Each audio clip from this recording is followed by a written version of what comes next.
Alright, so last time we met, the Sunsteel Syndicate had woken up uh, the morning after a fateful encounter with a couple of ghosts, which left Ilea and Varys decades older, literally scared out of their wits due to an unfortunate experience with one of these specters.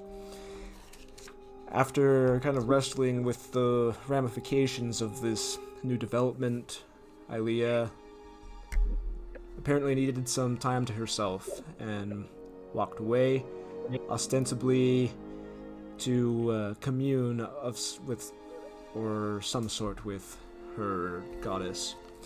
You guys packed up, and by the time she returned, Ilea had revealed that she had used one of her spells to communicate with the druid friend that you had met earlier in the week, and said that he would be able to help, provided that when you hunt this manticore, that you bring back one of these, what he said, a magically enhanced fang or claw.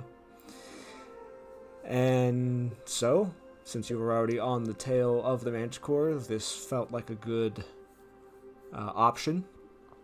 You stalked forward, found the plain, this kind of valley in the middle of the rounds, where the manticore was said to have been prowling.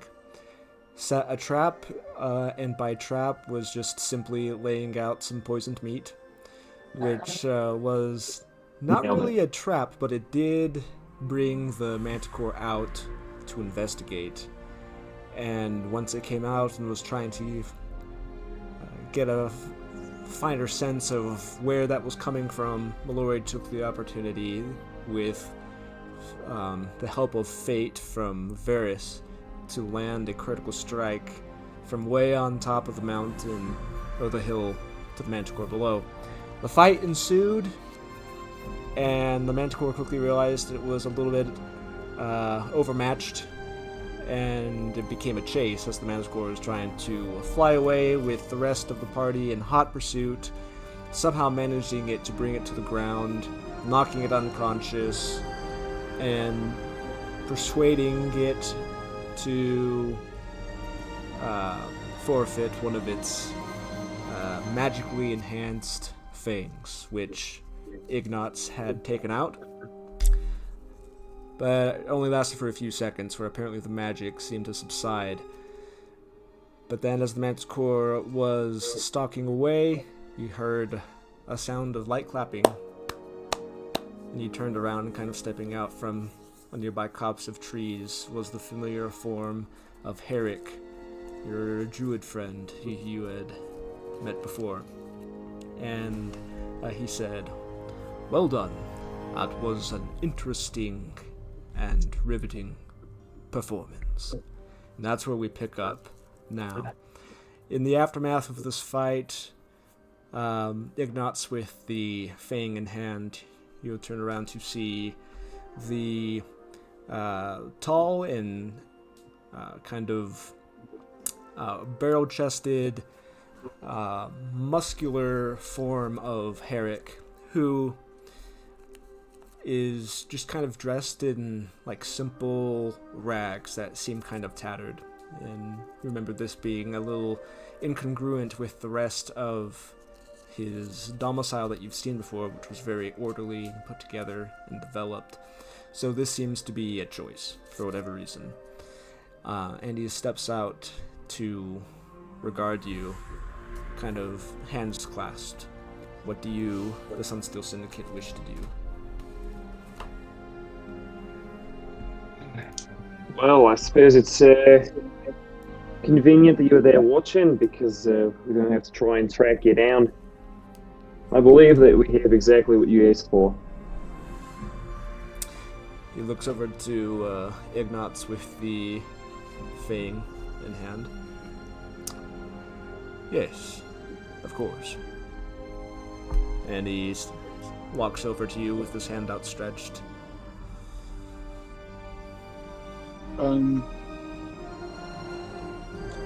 I get the sense that this is not someone to just, like, back out of the deal, I think. So I'll kind of just like gently hand him this, jagged fang, and take a step back.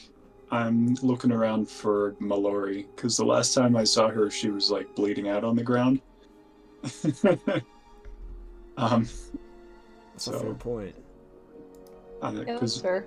I trusted Varys to pick her back up, and now I'm looking around to see where she is and how she's doing.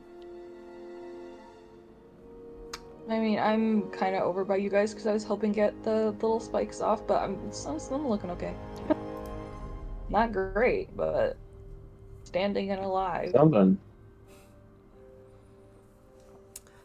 Herrick takes the fang and kind of puts it and kind of examines it.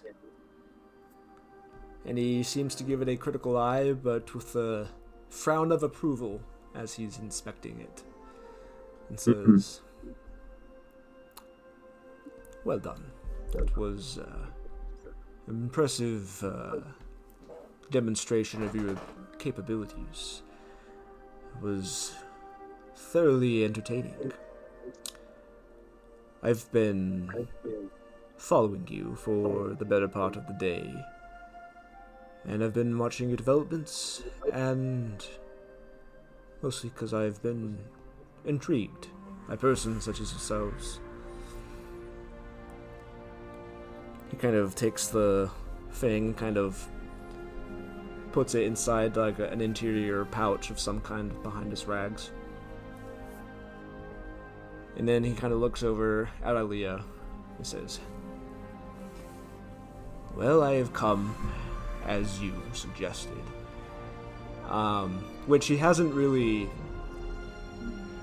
brought up explicitly the fact that both she and Varys are decades older in appearance than the last time he met.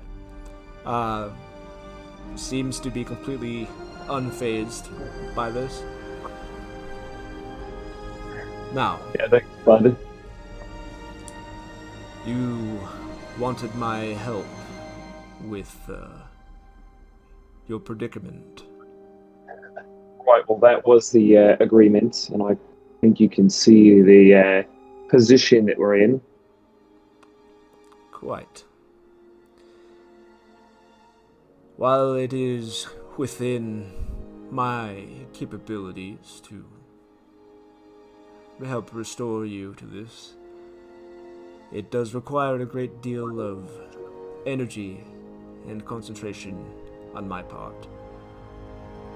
I was not aware that there were more than one of you who had fallen ill to the prey of these specters, but I am able to help, but I'm afraid that I may not help more than one of you within the time that you ask.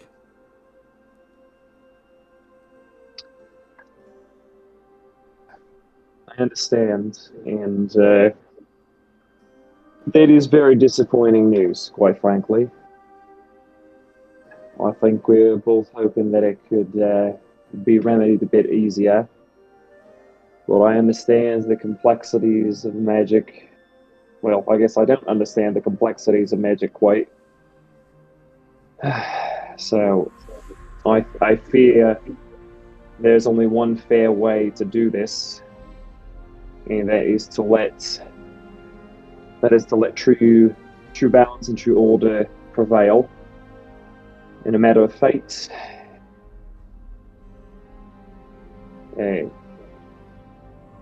does anyone have like a dice or a coin on them? Who's got a coin? Actually, I've got coins, don't I? At this point, Ignatz has kind of finished fussing over Mallory, and hearing this conversation is kind of like caught the solemn nature of the conversation. And then a rare thing happens. Ignatz has an idea, and Ignatz says, wait, hey, Varys, aren't you sometimes able to, like, cast one spell, but have it do, like, two things at once? Isn't that a thing that you can do? It's something that I can do, but I don't know how to help someone else with it. Quite frankly, I mean, you've been able to do like weird stuff with magic in the past. it's not exactly Maybe always help a them out. conscious. It's not exactly a conscious effort all the time, you know. Yeah, but I mean, it might be worth a shot. I suppose it could be. Stakes are pretty high, right? I wouldn't even know where to begin. Um, I would need, I suppose, I would need the support or the knowledge of the spell that's being cast, and I don't know how to cast such a spell. But perhaps if you can instruct me, maybe I can further the power of your spell. Perhaps. He kind of gives you kind of a discerning look and says, I can't imagine how I would be able to accomplish such a thing. Though it is interesting to me that you speak of fate. If it is fate that you have so much, place so much weight in fate, then perhaps fate has already dealt you the hand. You wish to intervene and reverse fate by asking me to come. That is true, I suppose.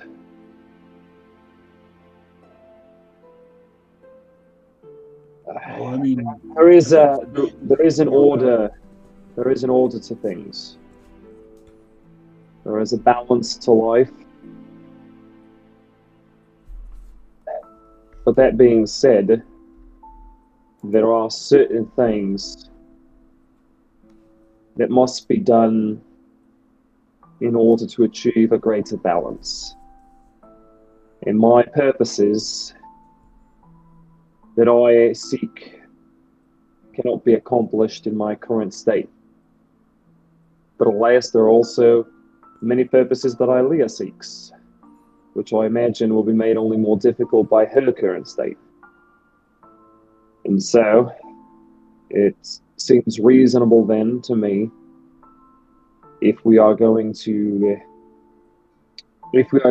test fate, if we are going to deny what has been done by active magic, that we allow some order of balance to prevail in making this a chance. A 50-50 decision that neither of us have any say in, and we will let such things prevail in order to appease the balance of nature. He kind of looks to the rest of you and says, well, if this rationalization is amenable to the rest of you, it is not me that you are trying to convince. I was merely curious.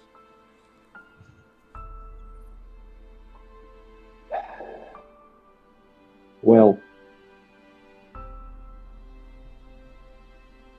like I said, I would hate to interpose my own will upon anybody else like this, and so I think it's best if we leave it up to fate as to who receives the power of this healing. What say you, Ilea? She's kind of looking between you and looking back at Herrick. And she's kind of got her arms folded, very much looking like a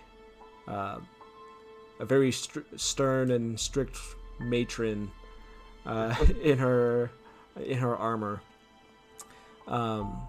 Her hair has gotten a little bit longer, which you're just now noticing. The color has remained the same, however. It's hard to tell if it's getting maybe a little bit more silvery, but the hair is still the same. She kind of unfolds her arms and steps forward and says, "Perhaps we might discuss this in quorum a bit, if you don't mind." And Harik says, "Of course." He kind of looks at the sun and says, "I will return in 30 minutes. And then he just kind of turns around and walks back into the trees.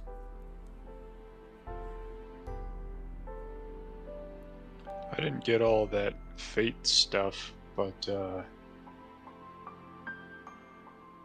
that's a bummer. You can only help one of us.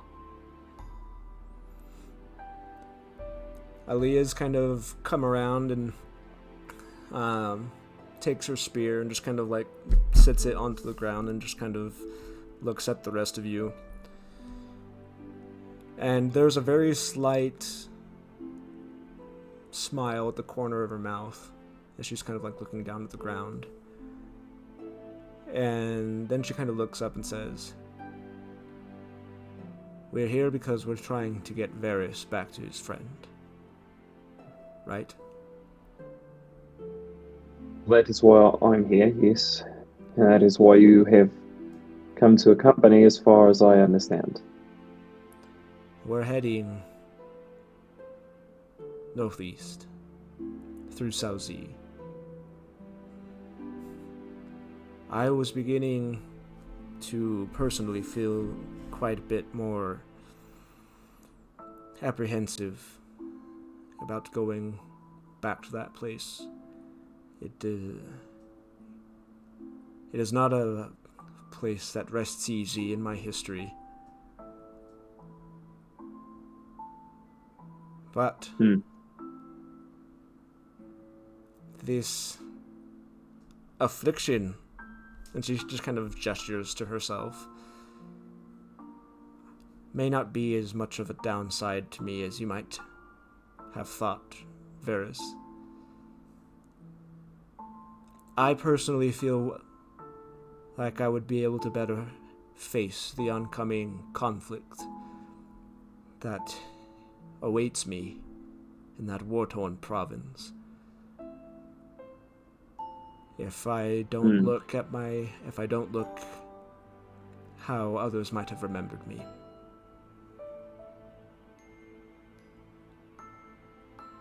If you say so. Besides, you're going to want to see your friend as the same age as they remember seeing you. Wouldn't you want that? No, it is true that is what I would like. And I will not deny my wishes in that matter. But who am I as well to deny you your youth as well? She laughs and says, "No, you don't understand. I'm already living a life on loan." And she kind of rubs her neck where the scar was. And she looks back to Varys and says, "It's really because of you that I'm even still walking. By all rights, I should not be here, yet I am.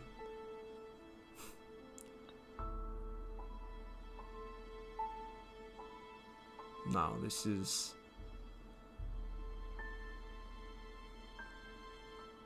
just another experience.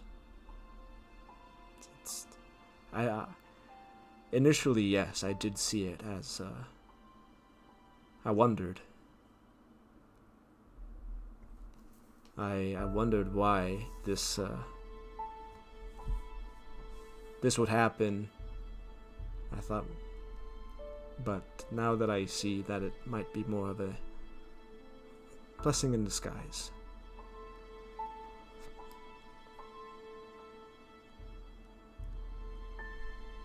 I want you to have your life back, Ferris.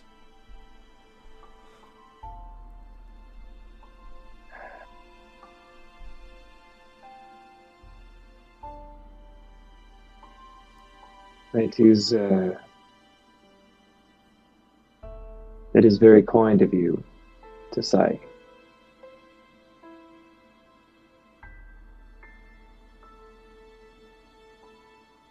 And in this short time that we've known each other,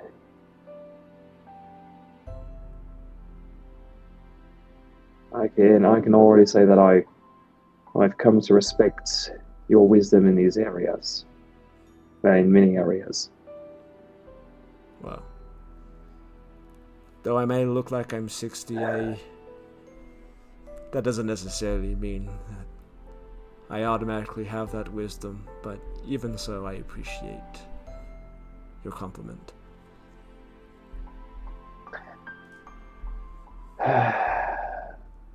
Well,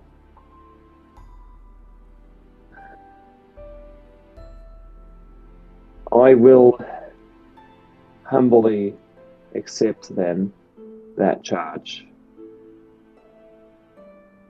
If it is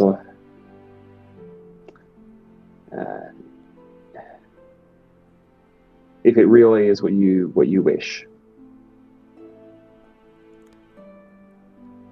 It is. I've never been more confident in a decision of mine. I appreciate you letting me have this.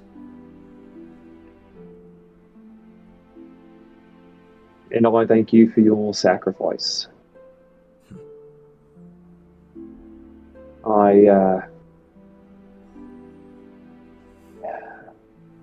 I would like to make sure that it's not for nothing, and so I will do my absolute best moving forward to honor this as well. So, Well then. And after this interaction, Aliyah seems to stand a little bit taller. Seems to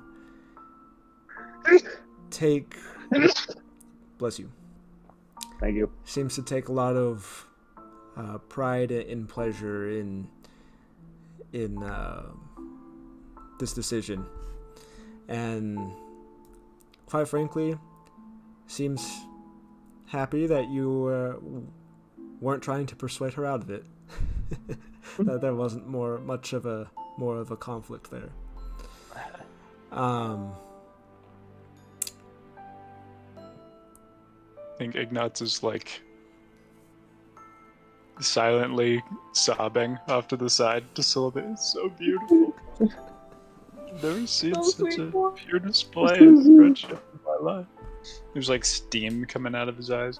Yeah. Everybody make a perception check. Eric is gone and he's not coming back. Oh. Yeah, he just left. It's like, joke's on you guys. Lol. I got a 27. Okay. Yeah, I got like a 21. 11. Okay. Mallory, after this decision has been made and you kind of notice Aliyah kind of standing up a little bit straighter and a little bit more resolved, you swear that her hair seems to glow just a little bit brighter. Just a little bit. Interesting. And then you turn around in the forest and you see, kind of a ways off, kind of through the copse of trees, there's some small game like squirrels and a few birds that are kind of twittering around. And way off in the distance you see a massive boar just kind of lumbering around with massive tusks. And the strange thing about this boar is that it looks like it's wearing rags. Huh. Weird. And with a 27, you watch as the boar's form suddenly stands upright and grows humanoid legs and arms, and into the form of Herrick.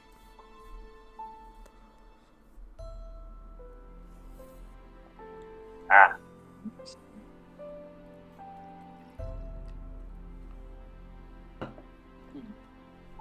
Well, that makes sense. I guess. Maybe Yeah. that probably reminds Mallory of someone she knows, huh? Or used to know. This looks really familiar for some reason. Huh. That's Huh. weird. What could it possibly be? Probably Eventually, nothing. eventually, you guys turn around and you see Herrick lumbering back up to the group. It appears that you have made the decision.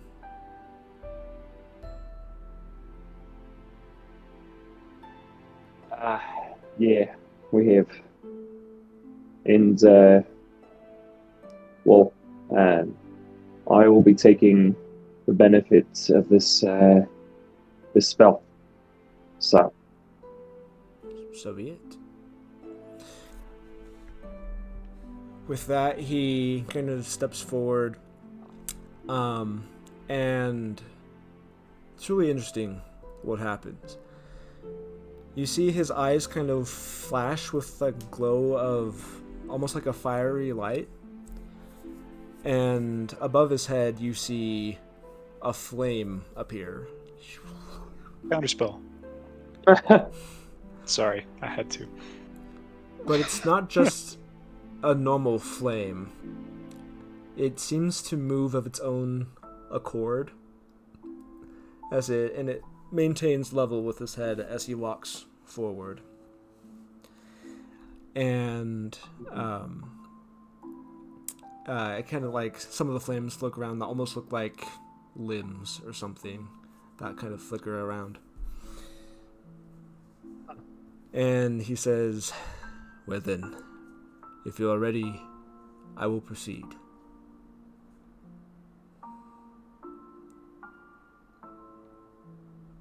this is oddly reassuring. He kind of puts his hand out towards you, and the flame on his head kind of flares a little bit.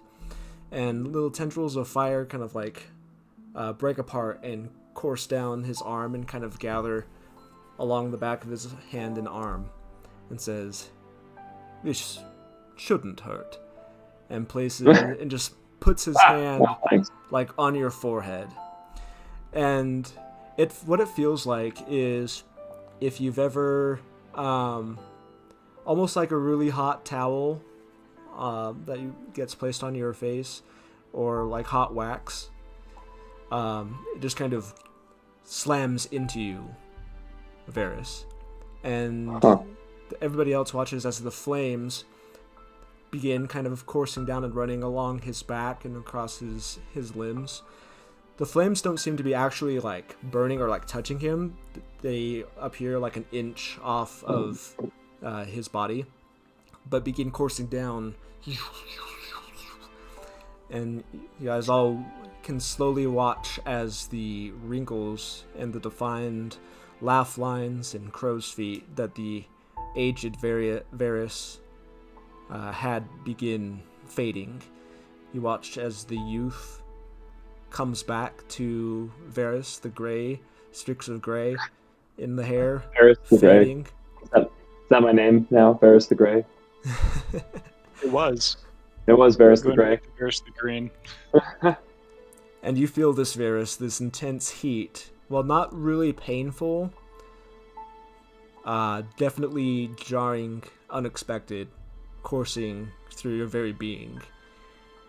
And a few seconds of this pass before Herrick's hand lets go. The flames completely gone, and you guys look at Varys as you remember him, as you met him. Wow. Ignatz is clapping. Just wow, that was Wow. awesome. Yeah, fair enough. It's cool. And I will never get sick of seeing cool magic stuff. That was great. Yep. Welcome back, buddy. Ugh. Well, it's weird. I have this odd hankering to yell at people to get off my lawn still. It's, I don't know why. What is a lawn, even? To which Herrick says, "Oh, you don't need to be that old to yell at people to get off your lawn." I suppose he would know.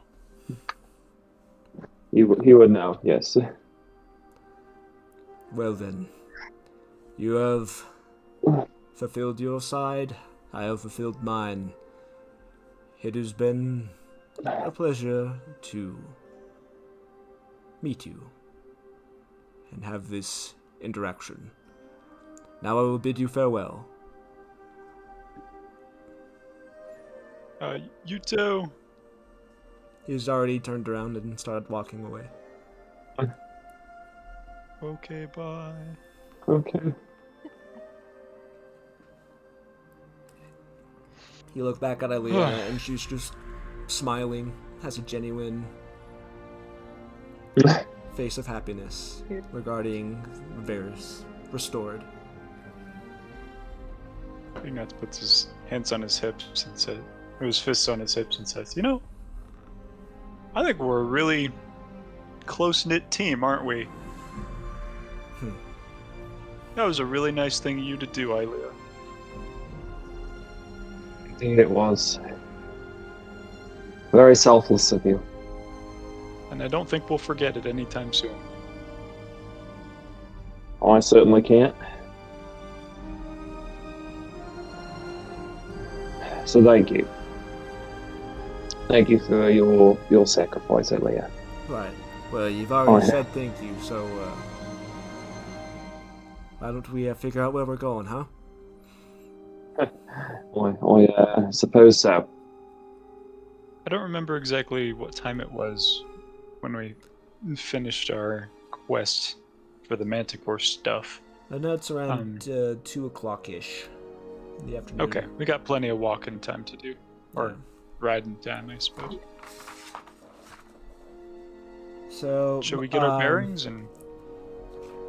Mallory, you have a pretty... Well, let's see. Everybody's got a... That's passive investigation. I was looking at the wrong thing. Never mind. Continue.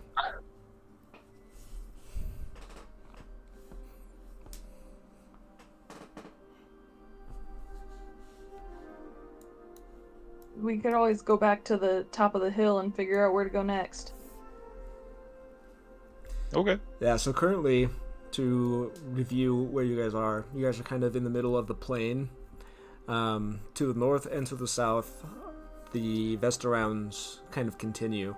East and west, there's kind of this plain with kind of damp earth and some puddles of residual snowmelt. You recall that you only have 10 of the required 12 Manticore spikes in your possession, and there might be a couple more that were launched that you might be able to recover. Right. I But do want to try and get... it would probably take you 30 minutes or so to recover all of that ground and try to figure out what you. But if you want to spend some time doing that, we'll see. That's probably for the best. Okay. Part of the reason we're here. So, yeah. I will help in this task on the way up the hill. And I'll climb another tree and see if I can spot, the way we're supposed to go. Maybe even finish a lot if I'm lucky. Okay. So so you're climbing the hill. Are you climbing to the north or back up south? Where you had That's come from? south going where we up the came same- from. Yeah, where we came from. Yeah. It's the same direction as everyone else. Okay. As we search for Manticore spikes. Okay. Who would like to helm the investigation search? Lori. Lori, Yeah, please. probably. All right, go ahead, roll investigation. Since it's a group, you can roll advantage as everybody's helping. Yay. You can do it, Mel. You got this.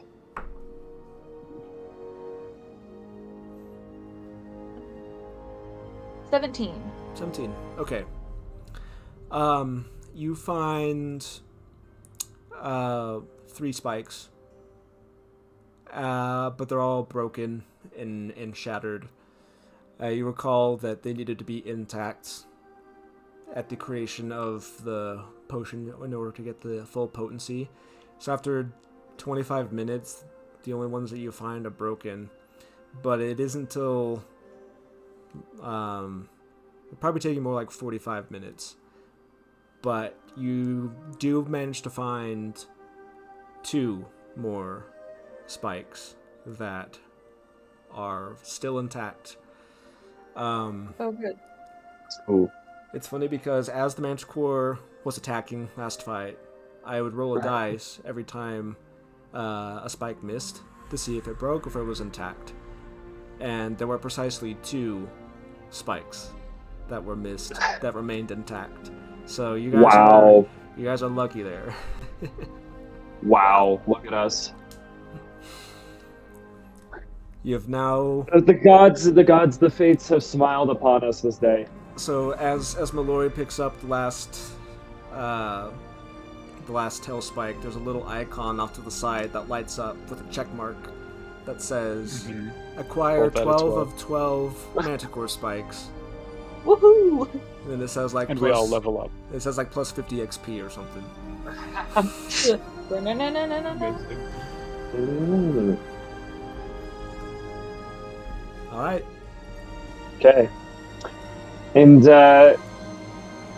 we needed to take those back though if we were going to get the potions.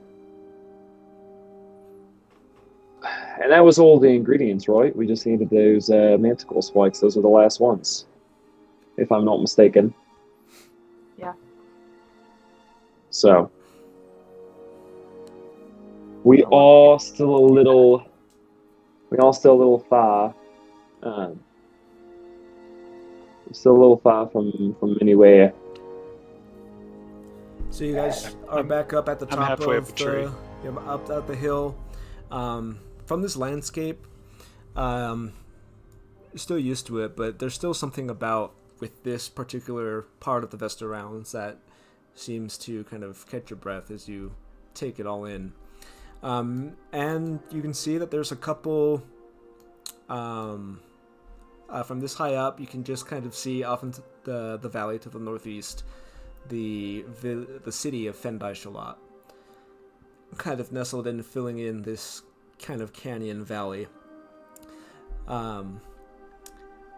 There's the passage. That's probably the fastest way to get through the mountains, but I mean, you could go through the forest and around Mount Vutal as well. With the information you have on the map as well, the village of Navena Jahar is probably only a day's travel away. And what you can see is that on the other side, the Vesta Rounds of the valley, the Vesta Rounds continue for a little bit, but the trees get a lot denser. The forest continues again.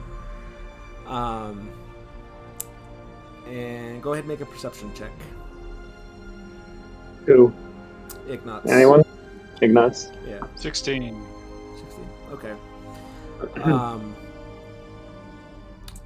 Yeah, the plain. The plain is kind of this broad, flat channel that kind of extends and snakes way to the west, and it kind of turns a little bit toward the north. And over in that area, it's deeper into the rounds. You see the brush gets a little bit thicker. You see some birds kind of circling overhead, kind of in the distance over in that direction. But you gather that there's another possible place of visiting, at least accessible from this, is the village of Evanisar, Oh yeah. which would just be on the inside of the Eastern Kiala Forest. That one's further away, though. Mm-hmm. So you've got a few options about you, based on what you wish to accomplish. I will shimmy back down my sentry tree, and I'll regroup with the others, and I'll relay that information and voice my opinion. Yeah, I think just making a beeline for Fundai Sholat's probably our best move, because that's the way we're going next. Yeah, And we certainly don't want to be left out here. yeah, and we want to make it back to Tabos Ren, or at least the Eastern Kiala Forest, in less than 2 weeks now, so we can go looking for some kind of displeaser beast. Right,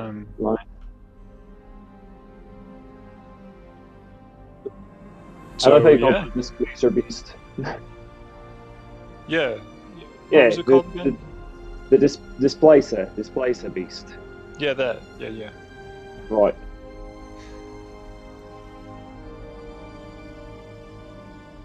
So yeah, let's get going. All right. Well, that sounds like a plan to me. Okay, so Fendai Sholat is probably about, let's see, from where you guys are at, it's probably just over 2 days travel, beelining. The Venajahar is probably just 1 day. So if you guys wanted to just go straight to Fendai Sholat, you'll be off-roading it for a bit. Okay. Or you can go to the small city first and then get on the road there. Well, Right, if the we road stop we can by move faster. Yeah, and if we can stop by the small city, we can always take a break. Maybe find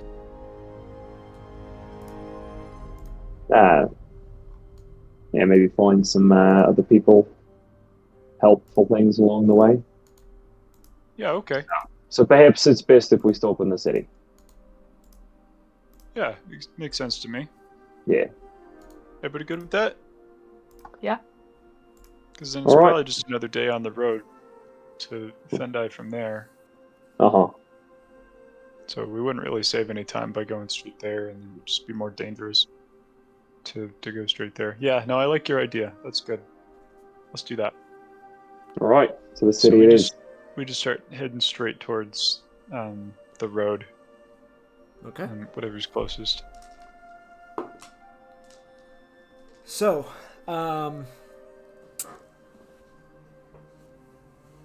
you've got a map. It's not super full of a lot of landmarks, but you have a rough idea of where you are based on previous tracking experiences. So, who would like to make the survival check to ensure that you're tracking the right direction toward Navena Jahar? It's always been you. I would Yeah, I like was to gonna say, I can do assist Mallory. How do you assist? Let's see. So she is probably just trying to use the map and navigate by kind of like where the sun is to keep us going in a straight line. As I was in the tree at the top of the hill, I identified a couple of landmarks in a straight line from where we were to where we wanted to be. And so every time we come up to one of those landmarks, I will point it out to her and say, yeah, we're on the right path. Perfect. All right. Survival check with advantage, Mallory. Okay.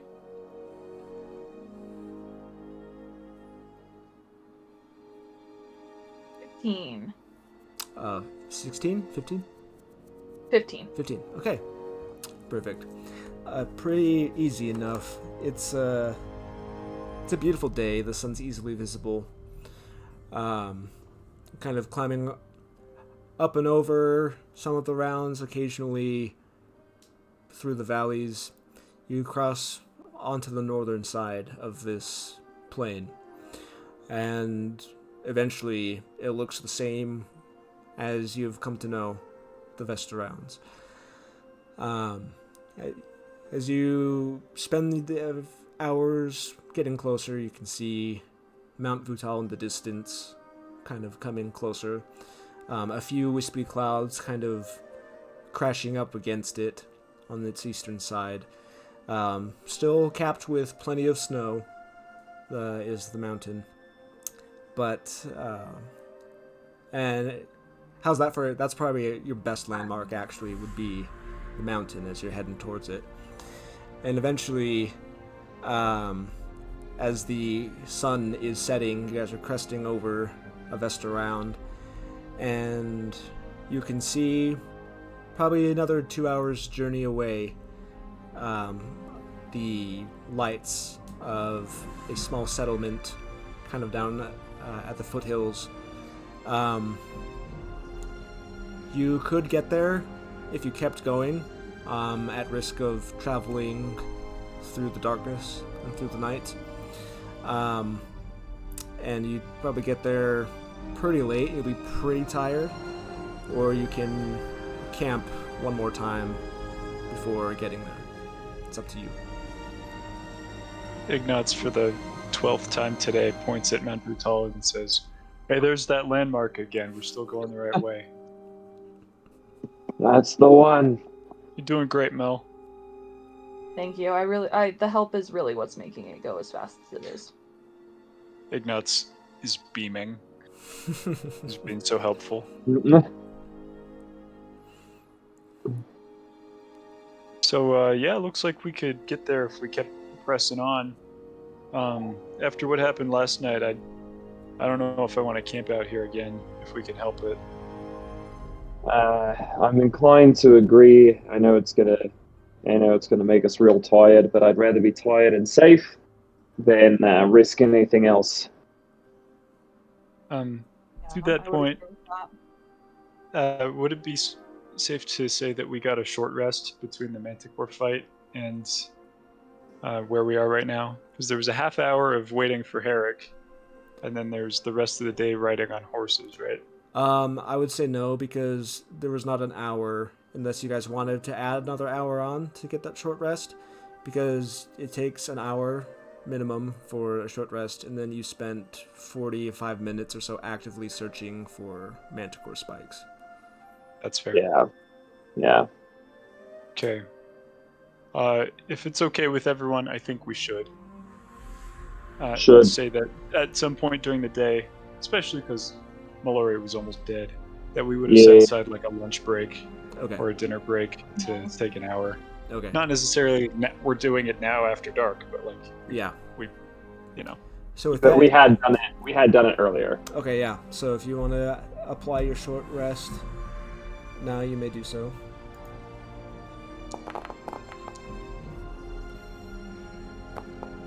Wow, 2 great rolls. You needed Wow. it. I really did. So in that light,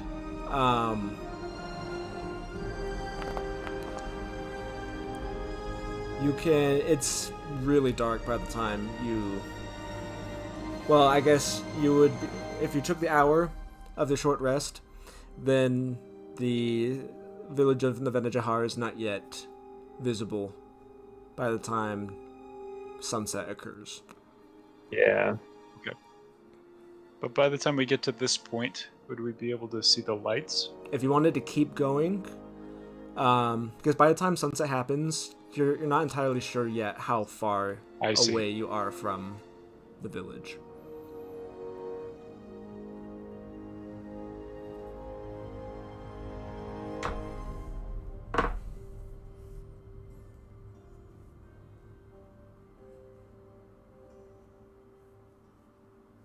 Mm-mm. Okay.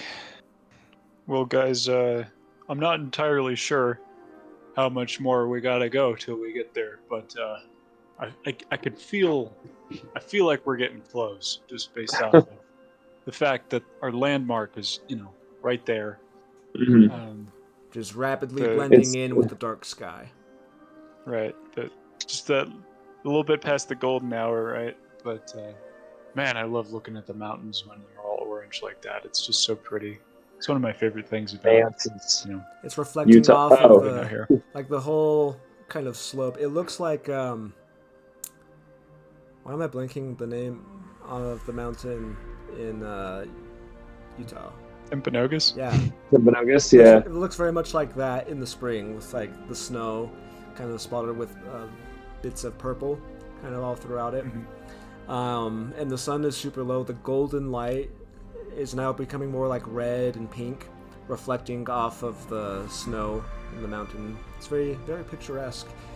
Kind of looking at the peak over the tops of some of the trees in the distance. Magnifique. So, what do you guys think? Do we keep pushing on and risk it, or do we set up camp for the night? Look. Here's the problem. Well, we're tired and we're subject to an ambush. But at the same time, I'm a little bit hesitant to stay still. So I say we press on. Okay. It's my Maybe vote. like we press on for another hour, and if we And if don't see it, nothing- then we'll stop. Then we'll Yeah. stop. Yeah. That's my Okay. vote. Okay. All right. So during this hour, darkness falls. Do you want Aliyah to do a light cantrip or something for a light Yeah. source? Or Yeah, for sure. okay. Continuing through, Aliyah kind of taps the tip of her spear as she's kind of walking with it like a walking stick, giving light in the vicinity. You go another hour. Go ahead. I need everybody to make a Constitution saving throw. Well,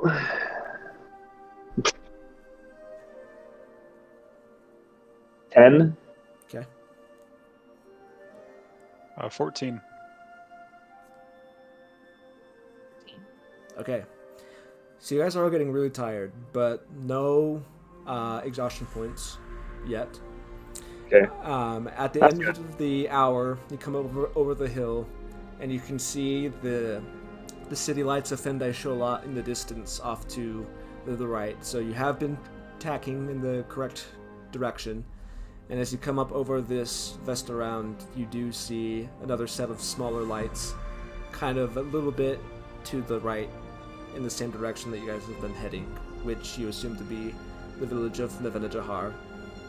Yeah. Definitely a smaller collection and a more diffuse collection of lights, but considerably closer than the lights of Fendai Shola.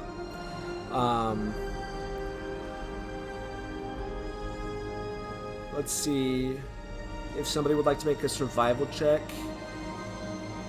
with disadvantage because of the darkness to try and judge probably how much further Nevena Jahar will be. You may do so. I can make it if you guys want. Yeah. Yeah. I think you should. Could I do a separate check as well, or just one person? I'm just gonna have one person do this. Okay. It's with disadvantage. Yes. I'm gonna take it at your disadvantage. Oh, okay. I still have one of those. Nice. He still got it. I'm a little. You just see tired Varys is just like, I will try to bend the wheels of fate one more time. Yep. I got a 12. Okay, 12. He's Looks like another 30 minutes. It looks like it's Great. about 30 minutes out. Okay. well. I That's- could do that. I would say that's pretty doable. I think I could do it as well. Ilea, you still up for that? Considering what happened last time we stayed out here, I think it's worth it. She's like, I will make it happen. Don't even stress. She's like, we are going. Okay. We, without another moment of hesitation, we head on our way. The horses seem like they're doing okay. They're getting tired. They're starting to snort and huff a little bit. Kaiser seems to be the one who's handling it the best. But they're doing all right for now. We're almost there, buddy. We're almost there. So you continue? Mm-hmm. At this point in the landscape, the rounds are starting to get smaller in size. It seems they're coming out to the northeastern edge of this region, which is probably why you're able to see the village at all, because it's kind of resting at some of the foothills. But you continue on, and you go another 30 minutes, and it looks like Mallory underestimated how much further there was to go. The lights and the darkness can be deceptive, trying to judge distance. There's still a decent ways away. If you want to try to judge it again with the updated distance calibration, you can make another survival check at disadvantage.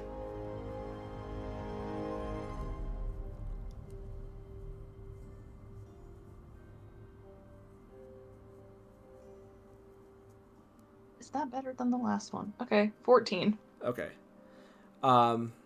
You're feeling, based on how much that last distance covered, this time you're reasonably certain that it's 30 minutes away. Oh boy. Well, we committed. I was gonna say we're kind of here, so Continuing. I lean over and I pat Kaiser on the shoulder. How you doing, bud? The horses are starting to pant a little bit.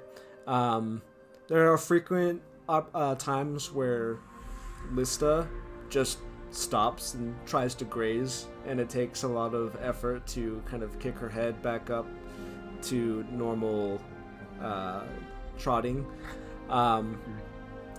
And you can kind of I know. You get the sense that some of the other horses would like to take a rest, but for the time being, they also saw what happened with the rounds and with the ghosts and stuff. So there's this balance kind of going on in their mind, but you probably another hour at max for the horses. Okay. okay. I'm gonna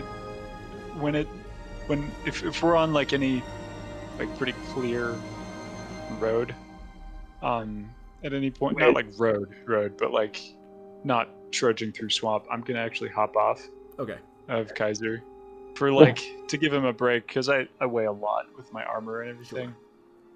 And Okay. I'll just kind of like jog alongside him. Okay. For a bit. I want to kind of motivate us to like get moving more, and so I really want to focus on each of our horses and like, okay, we have to move quick to get to where we want to go. I want to look again for the kind of that magic strand. And I'm going to kind of try to like tether myself to the horses and kind of envision them just moving faster. And with that, I want to cast Long Strider on each of the 4 horses. Ooh. And that will use the last of my spell slots. Dude, that's sick. So, I'm just like, All right then. it lasts an hour. Kaiser starts leaving me in the dust, so I'm like sprinting after him. Mm-hmm. Whoa!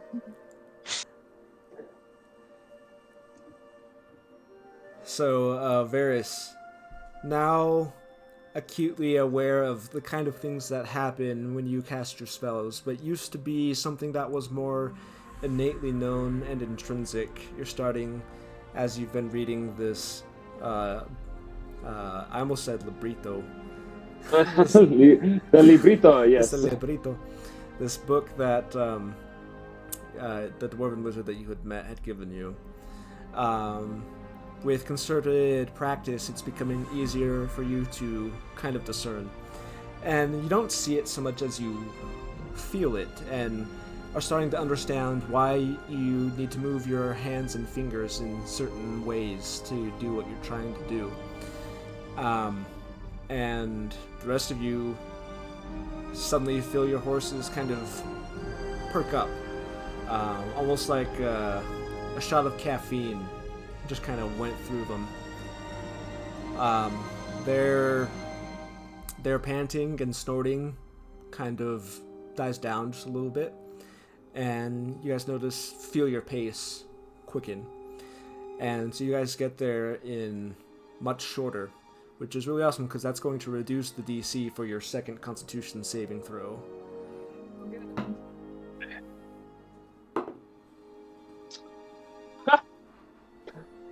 11. Okay. 12. 12. 12. Roll 20. Okay. Various, ironically, you take a point of exhaustion. Makes sense. I was the one casting the spell, so. So the DC was 12, down from 15. Oof. So. Well done, Varys.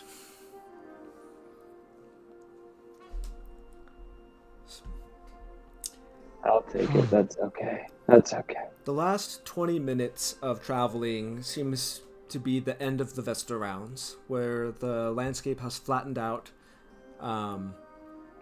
and you can see dead ahead the village of Navenna Jahar.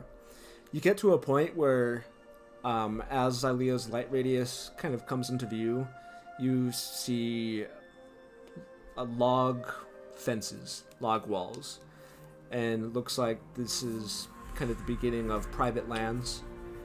And so it takes a slight detour to kind of negotiate around this point and find an open passageway that kind of leads direct to a kind of a dirt path through to the central village. And as you're getting closer, you can see that you're passing small cottages and farmhouses, the light from inside the windows kind of betraying their presence. Most of this area seems to be farmland of one form or another. As you're kind of walking past, you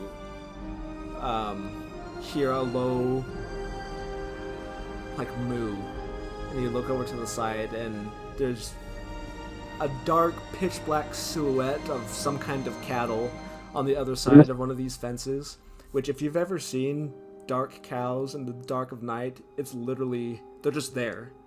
It's terrifying. This happens to me all the time at work when I'm on the mountain, when I have to leave. I'll just be like walking down the telescope and suddenly hear bushes move, and it's a freaking cow. That's just right there. So there's a cow that's just dark as night, literally. You only hear it because it's munching on some grass. And eventually, the lights of Navenna Jahar proper come into view. It is gated, like much of the other, like the trading post was. But as you're clopping on this kind of gravelly road with all of the horses, the gate, it's like a wooden, a broad wooden gate, swings open. Your arrival has been announced, and the gatekeeper has opened, allowing you entrance. And on the inside, what it kind of looks like is Bree from Lord of the Rings. It's a small town that looks a little bit cittier in some ways, but only this. It's not so much houses that are within the wall. Most of the houses seem to be a bit spread out from around the central area, but this is the collection of city buildings and commercial buildings that are kind of within this area. You see some of these buildings that are 2 stories tall, with clotheslines and things kind of draped between them. It's quiet. There's no activity because it is well into the night at this point. But you are drawn to one 2-story tavern building in particular, with the hanging sign out in front that says the 3 Horsemen. Ain't that convenient? What do we do with the 4th? Well, I think they can just stay outside then. How about that? Thank you for volunteering, Ignots.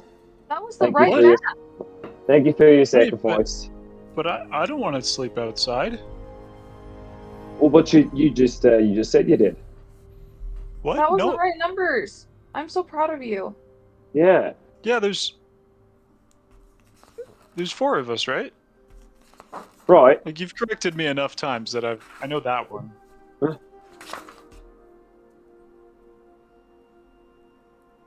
Right. Well, But yeah, good job. if I could Yeah. sleep inside, that would be great. I mean, if they only have room for 3 horsemen, I guess I could. They definitely Sleep somewhere have else. room for all of us. It's just the name of the. It's just the name. That's not how many people they can hold. That's just the You name. think of so? The place. I'm pretty certain. Most likely. Most likely. Okay. I think we'll be okay. All right. Okay. All right. Ignatz is very tired looking. Yeah, you guys are tired. And the horses are too. The nice thing about this is that there is a small stable on the side of the building with hitching posts for horses they can be tied up. There's a handful that are already there that are dozing, as horses do, and we're apparently free to leave the horses there before going inside. All right. There's only 3 posts though, so we gotta double up on one of them. That's all right. Right. That's all right. So We'll be okay. we tie up the horses. I'll give Kaiser a good brush down real quick and walk over to Varys and stick my arm in the bag of holding and pull out a fresh apple, and I'll go give it to Kaiser and pat him and say, "Good job, buddy. You did a great job today." He snorts. You Done guys, so well. you guys leave the horses. They seem content to rest and relax. And as you guys come up and step into the tavern, it's a stone construction, which you haven't seen too much of those in small towns in this part of the province so far. But it's 2 stories and it has a warm light kind of filtering in through the windows. It kind of has flower beds off the outside, which don't seem to have been planted quite yet, just the open, soft dirt. But immediately you step inside into a warm, kind of smoke-filled den. There's a couple fireplaces on either side and in the back room that are roaring. And despite the late hour, there is a table with a bunch of people playing some game of cards with a nice hefty stack of emblems and diners kind of piled into the middle. There's a coat check and coat rack type situation off to the side, just entering in. And as you guys, the door opens, you guys step inside and see this.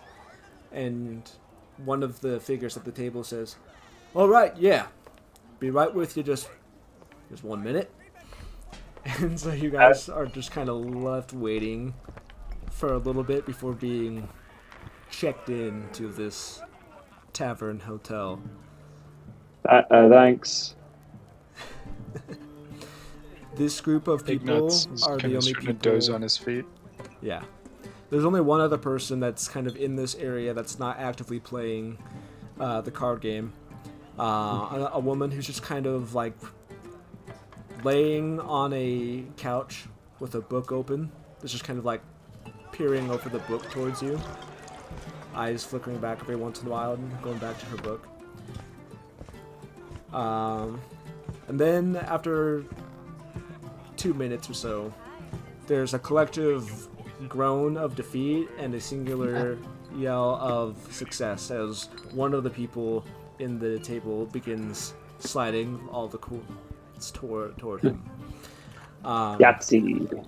There's kind of some of these guys are like actively smoking pipes while they're playing, and so there is kind of this layer of smoke that's kind of hugging the top of the area.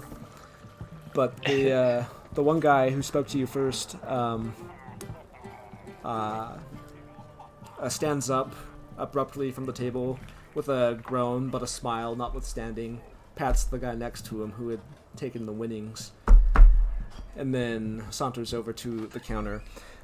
He looks to be 30s, 40s, kind of hard to tell as there is some signs of elvish heritage in his complexion. You see high cheekbones, brown eyes, which is uncommon for a pure elf, and kind of dark Othnian colored hair. That's kind of mussy, not overly long, and he's wearing very casual clothing and garments. And one of the most striking things about it is that there is a very garish scar that kind of traces along his jawline. And he comes up to the counter and says, "All right, thank you for waiting.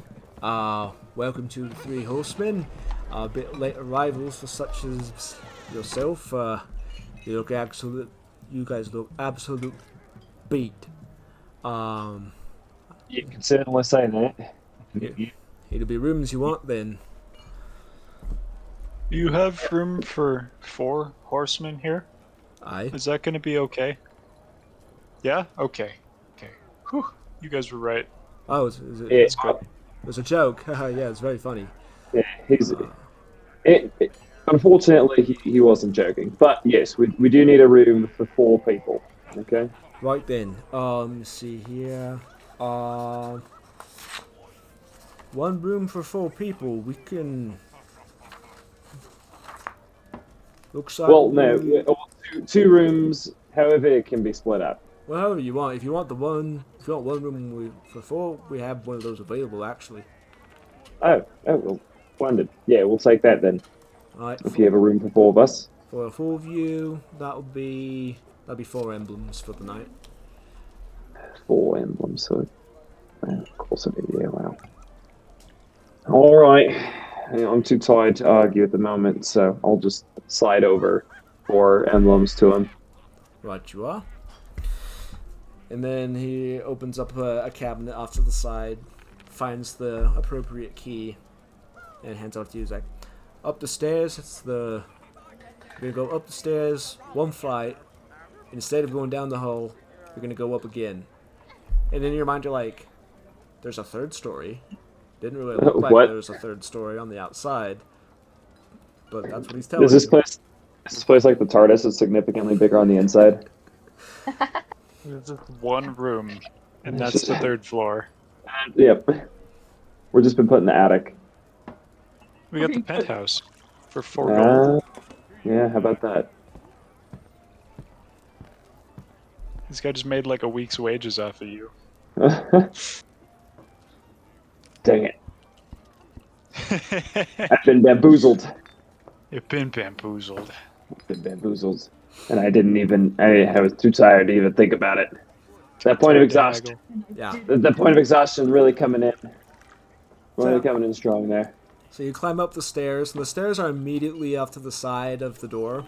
But once you have the key, you kind of go up the flight, and you can see that there's this narrow hallway that has like 6 doors down the side. and you're looking for the stairs, and you turn around, and the stairs do continue, but they're like half as wide as the rest of the staircase, forcing you all to go up single file. And as you're going down, like, it's kind of creaking and groaning, the wooden stairs.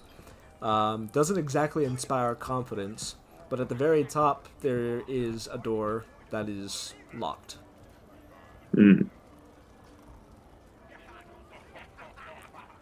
Okay, well, I'm assuming that's our door, so...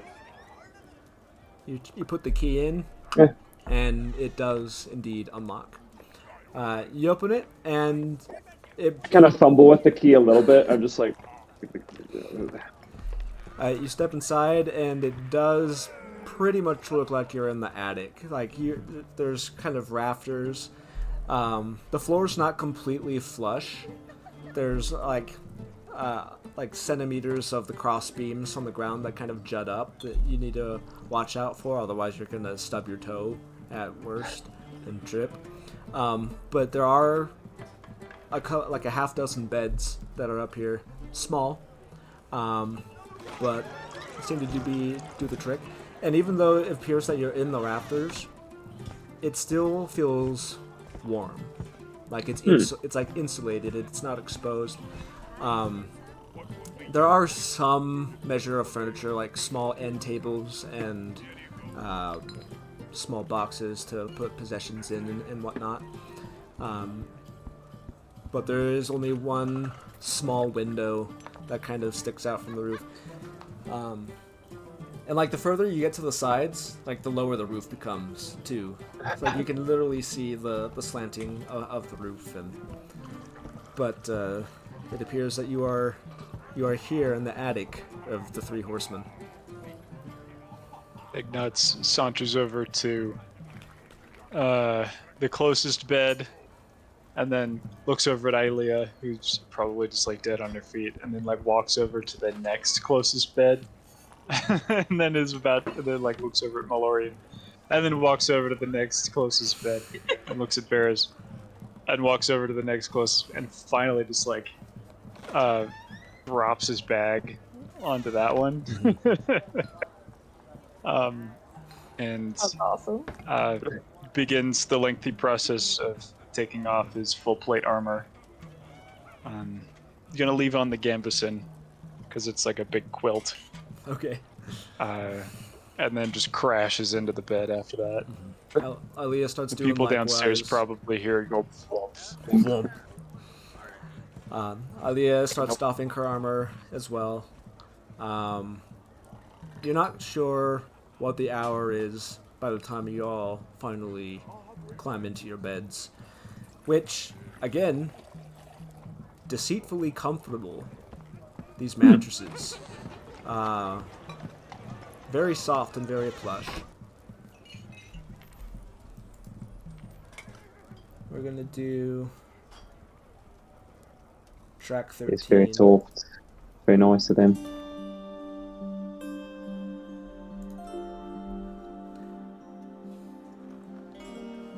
Anything else you guys wish to accomplish before hitting the hay fully? I imagine that Varys just kind of like hits his head on one of the lower corners as he's looking for the bed. He's just like, don't. And maybe for the first time in forever since you've seen Varys, he's a little less quick, or I guess it takes him a little bit longer to get everything organized, and he only does it most of the way. He only tucks in the corners of his bed mostly straight before getting into it. Okay. It's slightly askew. You also notice Ilea open a small book and apparently mutter some prayers before actually falling asleep. So, after spending a couple of days, a few days, off-roading it, traversing through the Vesta Rounds, fighting ghosts, fighting a manticore, you guys finally are back in civilization, in the comfort and security of an attic tavern. You all collapse and take your long rest. Huzzah! Huzzah, magic powers. Huzzah, magic powers. Some of us literally.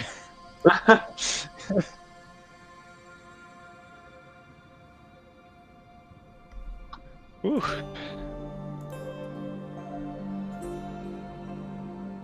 Does that mean my point of exhaustion goes away because I got that long rest? Yep. Yay. Let's go. Worth it. Worth it. Worth To be it. sleeping in a bed, 100%. 100%. Absolutely. Absolutely. Alright. A diffuse light that filters in through the attic windows is what finally stirs you back to awake. We're going to switch to track 28 as well. That's the first thing that wakes you. Mallory, you probably woke up first because there's an incessant sound of pigeons cooing that seem to have found a perch outside the window, which happens to be closest to your bed. They're out and cooing well before the light turns yellow. But eventually... I roll over and pull the pillow over my head. It's funny. Despite off-roading it and enjoying a relative night of luxury, it takes you just like that to get annoyed with the birds disturbing your slumber. But yes, eventually you guys all awake, feeling refreshed. The sun is high above, not high, but it's above the horizon by the time you're all stirring. Oh, good.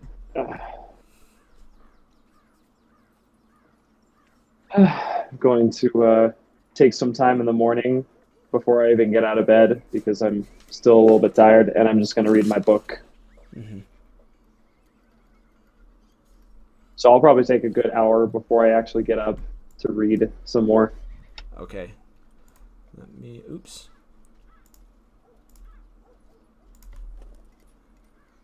I'm going to do this every time we take a long rest so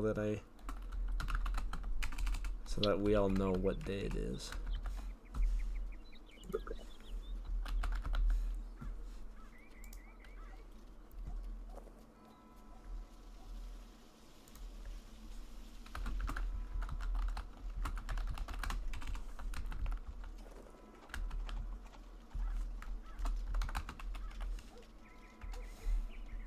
Apparently, Ilea said it.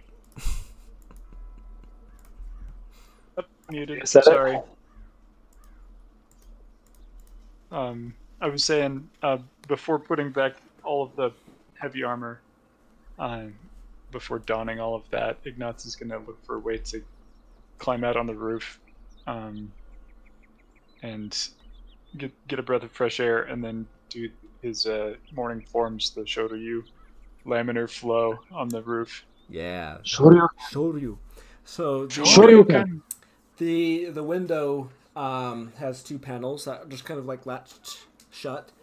It's easy enough to open and kind of climb through. And the roof is peaked. So it's not like there's a flat portion that you can do it super easily, but you're more than welcome to do your best at it anyway. And it's 2 stories high? Yes. Alright. A challenge. Alright. I'll get up on the main beam and just use it like a balance beam. Okay. You open the windows and are greeted with a fluttering of wings as a half dozen pigeons fly away and scatter, disturbed by your interruption. And, just for fun, make an athletics check here.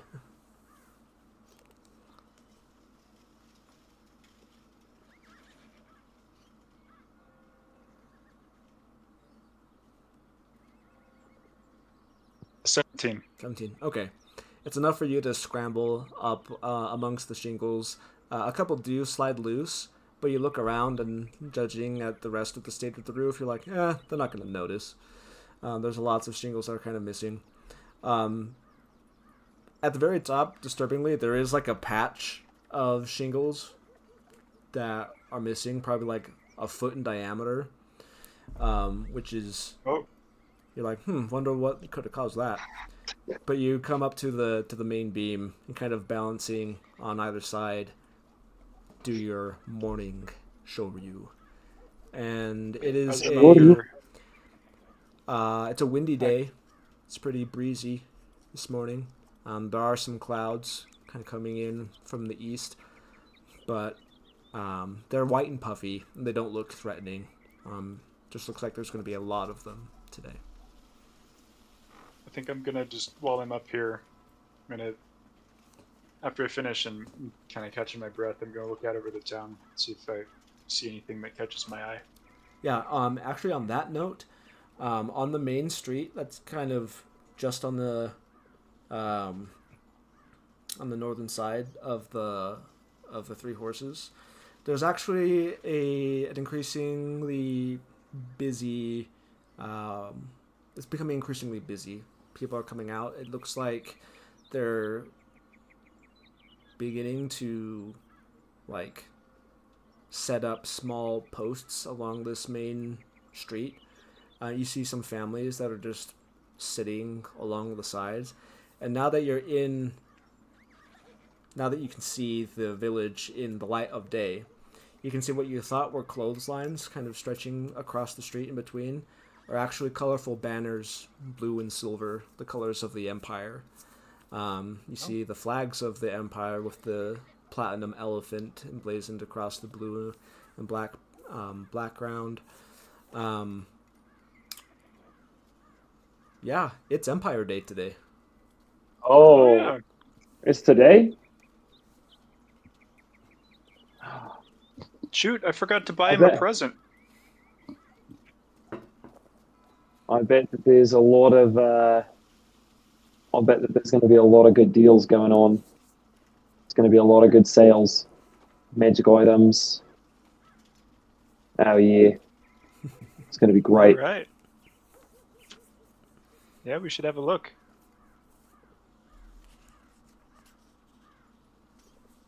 All right, climb down off the roof. Hey guys, it's Empire Day today. Happy Empire Day. Yeah, happy Empire Day. Not gonna lie, I think that we should maybe take advantage of this and take some time to do a little bit of shopping. Shopping? Yeah, well, I think that if there's going to be any sort of deals going on, it's going to be today. Okay. You know, I'm a sucker for a good deal. Nah, Varys. You're not a sucker for anybody. So for those of you who are more familiar with the Empire, it is a celebration of the Empire, an annual celebration, extolling the virtues of the Empire and patriotism and all of that. It's also the day that final taxes are collected for the citizenry. And in the light of that, the enterprising sellers take into account that lots of people are paying their taxes today, and so will discount to try and offset and increase the volume. So you're 100% correct that there are value. This is the hagglers and bargain hunters' dream. Is Empire Day. Let's freaking go. To that point, are we expected to pay taxes? We probably are. At least me and Mel, right?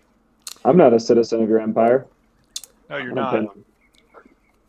So the way that you recall it seeing was the adjusters come by, assess property, home, and try to get a judge of the value of the wealth within a household, and then it's a small percentage of that overall wealth that is taxed. I see. Varys would recall that there is, when you guys were registering as a company, as an adventuring company, that there was fine print expectations for taxes, with slightly different provisions than the usual residential being. But you might expect a mail notice of some kind when you return back. Okay. I see. So we don't not like necessarily have to go pay anyone right now. Yeah, because as an adventuring company, arbitrary deadlines like this, there are some provisions. Okay. All right. Well, that's considerate. Yes. That is very considerate of them. How nice. It's because they know that these adventuring companies are a large percentage of their tax base, the more successful ones. So they're like, That's a yeah, fair you point. can pay whenever because we'll get money from you. They're like, we're going to take that anyway. That just like the government. That's just like them. It's honestly a lot of it. I mean, I would say like 15%, like 15-20%. Like, it's not the most of it, but it is a significant portion. Yeah, I mean that dragon's horde has to, Uncle Sam's got to take his cut. Absolutely. Or I guess True. Emperor Sam. It's true. Emperor Sam. Mm-hmm. Well, All right, let's go find some. if sweet we're going to deal. do this, first before we go out. All right, let's have a quick discussion about the boundaries of this. All right. We are searching for items for the team as a whole. So anything that we get needs to benefit the group as a whole, as we will be using the group budget. All right? Okay. We all understand that. Ignatz raises his hand. Yes, Ignatz. Is there a budget for snacks? Sure. That's a much smaller budget. All right, so you don't have to worry about it. We'll get snacks. Okay. Right. What I'm Okay. mostly concerned about right now is magical items of some kind, potions, maybe some armor or some like tokens. That's what we're looking for. Okay, something that's going to benefit us going forward. Okay. We all Yeah. yeah. I sounds good to me. All right. I'll keep an eye out. I've got a pretty good sense of when people are being on the level as well when it comes to haggling. So you do the talking and I'll do the listening about that. And you'll do those. Yeah, sure. All right. Well, sounds like a plan. And then if worse comes to worse, Mallory, listen, I don't normally agree to these sorts of things. Okay, but worse comes to worse, you can always, take a little grab. All right, you do your thing. All right, I'm not going to tell you not to do your thing. I respect your thing. All right. Cool. Okay, just don't get caught. That's all I'm going to say. All right, don't. I won't. All right.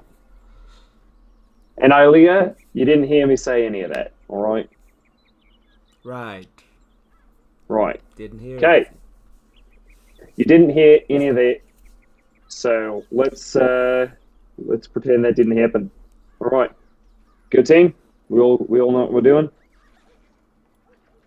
I don't know what you mean by do her thing, but I trust you. We can do this. Will be okay. Yeah. Well, you know what? Don't worry about it. While okay. All right. While I have it in my mind, you guys didn't have dinner, so mark off 4 rations. Yes. Let for the me do party. that. We are still doing just fine on rations, though. Excellent. We've still got 24 rations. Wait. So Excuse me. we are doing just fine. Oh, and then horse rations. we have 9 days of horse rations still. Nice. You don't need to mark off horses because they were grazing a lot during the afternoon. Hey, Grayson. Yeah. Okay, cool. We still got 10 days of horse rations then. Excellent. All right. So we're good there. All right. Let's get a move on. Time is of the essence. Let's go. And with that, I'm just gonna. I imagine that we might stay here another night, so I'm gonna leave the stuff. I'm not gonna worry about packing it up yet. Okay. So, because we might end up of packing everything. So Ignat's is gonna bring all his stuff. So I'm gonna, when I walk down, I'm gonna tell the person at the main desk and be like, "Hey, we might be staying here another night, so I'm just gonna. Can I put down half now? If we decide to stay another night, pay the rest then." Okay, so you come down. As you guys come down, the place is empty. There's like one or two other people that are eating like a light breakfast. The table that had been used the night before for the gambling game has now been set with a tablecloth and has a couple of people enjoying some bacon, some eggs. Eggs. Let's go. The person who's at the desk was the woman who was kind of peering out to you across her book the night before. Also looks half elf, kind of dark hair, but with some lighter blonde highlights, bangs. She looks a little bit younger than the other one, and she's just kind of she's just kind of like leaning in her chair with her feet kind of propped up on the desk, just kind of like flipping through another book. And as you come down, again, just kind of watch as you guys, like her eyes follow you as you come down the stairs and you approach, and you ask her about the price, and she just says, no half payments. If you don't want to stay, keep your stuff there. It's going to be full up front. All right. Well, I guess I'll just plan on us staying here another night then, and I'll just pay her another 4 emblems for that. I want to get a beat on her. She's been staring at us. Yeah. Does she like recognize any of us? That's kind of what I'm looking for. Roll an insight check.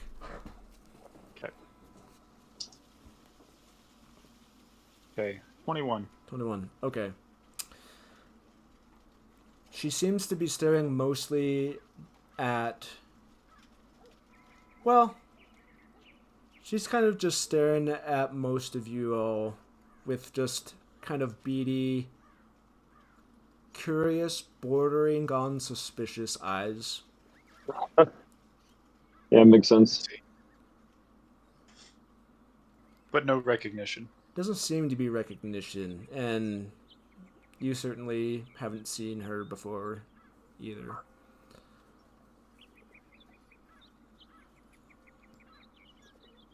Okay. Well, yeah, I'll keep that to myself. you're like, yeah, okay, that's fine.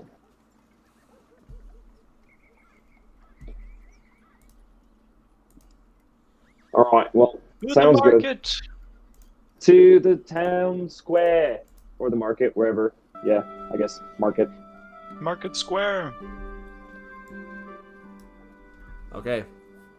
So you guys leave and enter onto the main street, which is a nice, wide cobblestone pathway. Seems to be the main principal street that kind of goes through the central part. And indeed, you see... That's pretty much exactly what it looks like, actually. If you guys go to track 26, the image there... the image on there? Is pretty much what it looks like. Along this main road, families have been set up. Some of them are still kind of like in coats, because it is still chilly and it's breezy. The wind is flapping the banners and the flags, kind of whipping. But there's... You see a bit further down, there's an open place that looks to be kind of in front of an official-looking building, a plaza of some sort, where a lot of people seem to be heading toward, and you can hear sounds of merriment and recreation kind of coming from that down. While there are some peddlers with big bags that are kind of moving amongst the families that are there, these are selling small tokens and trinkets, mostly.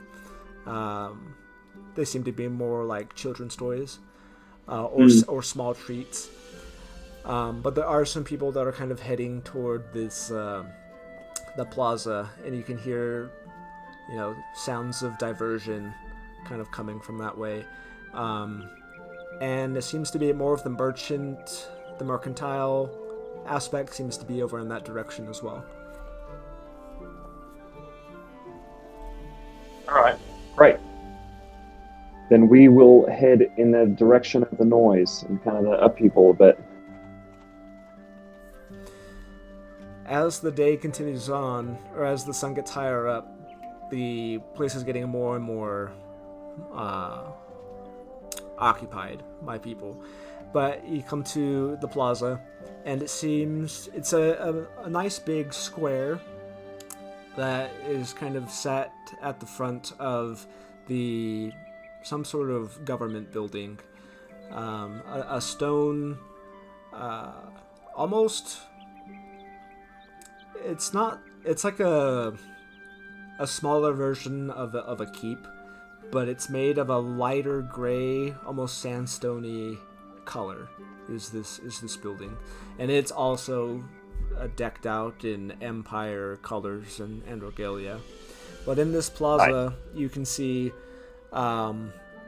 booths, once again, merchants, caravans, with their pack animals hitched nearby. Some of these traveling carts that just have wheels that just open up and their wares are displayed on the inside. In addition to that, you see what look to be a bunch of carnival-type games that seem to have been set up.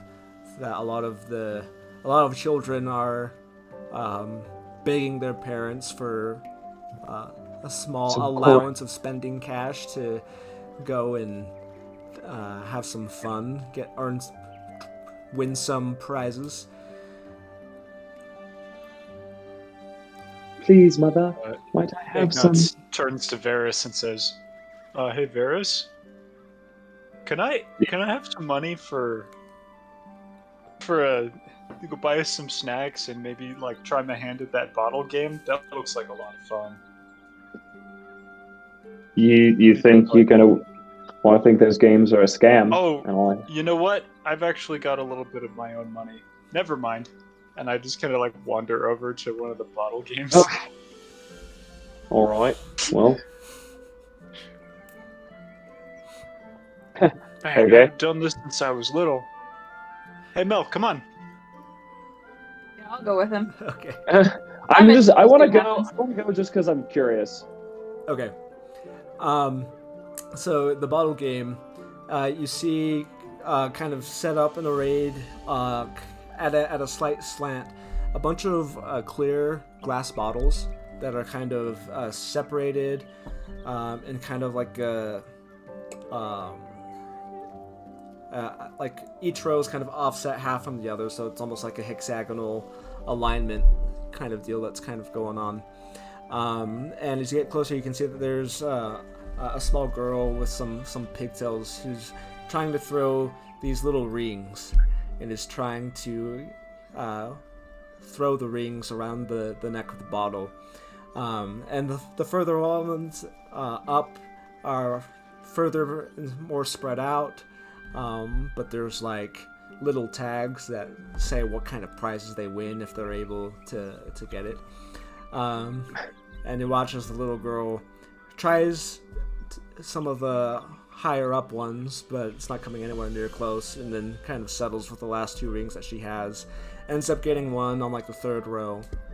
And then much applause and a prize, and the game worker gives her what looks like a small a small treat, a small red treat of some kind. That's awesome. I eagerly await my turn. Yeah, I'm very much enjoying this because I'm sure it reminds us of something that we used to do back when we were living in an actual city. Oh yeah, Empire Day. Yeah, it's like a slight Back in reprieve from the Ajax. fact that we've been weirdly running for our lives, but also not running for our lives. Yeah. Yes. While we're waiting in line, I'm looking around and I'm like reminiscing about, the first time that we met the blacksmith guy. Was it Alec or something? No. It starts with an What's his L. I name? can't think of his name either. Liam. That's his name. Yeah, there you go. Right? Yep. I think so. Yeah. Back when we met Liam, it would have been at a time kind of like this. I'm like, you don't think we'll run into him here, do you? I feel like probably not, but I guess anything is possible. Yeah, he'd probably be in Ajax, huh? I was to say, we're a little far from your hometown, so Yeah. Well, I this is a doubt- good time of year to make friends, though. So maybe we'll meet someone here that we can be a friend with. True. we are always looking for. Well, we're always looking for more help, I guess you could say. So as you guys approach, it's funny because Ilea looks like the grandmother of the troop, and you swear she's kind of leaning into that a little bit. Like she seems okay with this. Heck yeah. I love that. She's not wearing her armor currently, but she does have like the she had a little bit of her own spending cash. She bought just like a what is it, like a bandana scarf type deal with the Empire colors and the platinum elephant. Shawl. Yeah, exactly. She got a shawl. Exactly. Shut us all. Yep. Has It that made- kind yep. of draped around her shoulders. Nice little headdress, yeah. Yep. Oh, that's awesome. Yep. As is the fashion sense. So you come up to the carnival workers, and they're kind of wearing blue and black checkered overcoats, almost a la court jester in some ways. But like the one woman who's kind of running this game kind of has a big like high ponytail kind of sticking out of the back. And as she hands the last prize out to another kid, kind of looks up to you and says, "Oh, all right then. You want to? I see a challenger when I know a challenger when I see one. You want to try your luck here at the ring toss?" It's like clashes his gauntleted hands together and rubs them together with a scraping sound and says, "I would very much like to do that." All right. That's 5 stones for 5 tosses. What do you say? And stones is the copper, is that Mhm. right?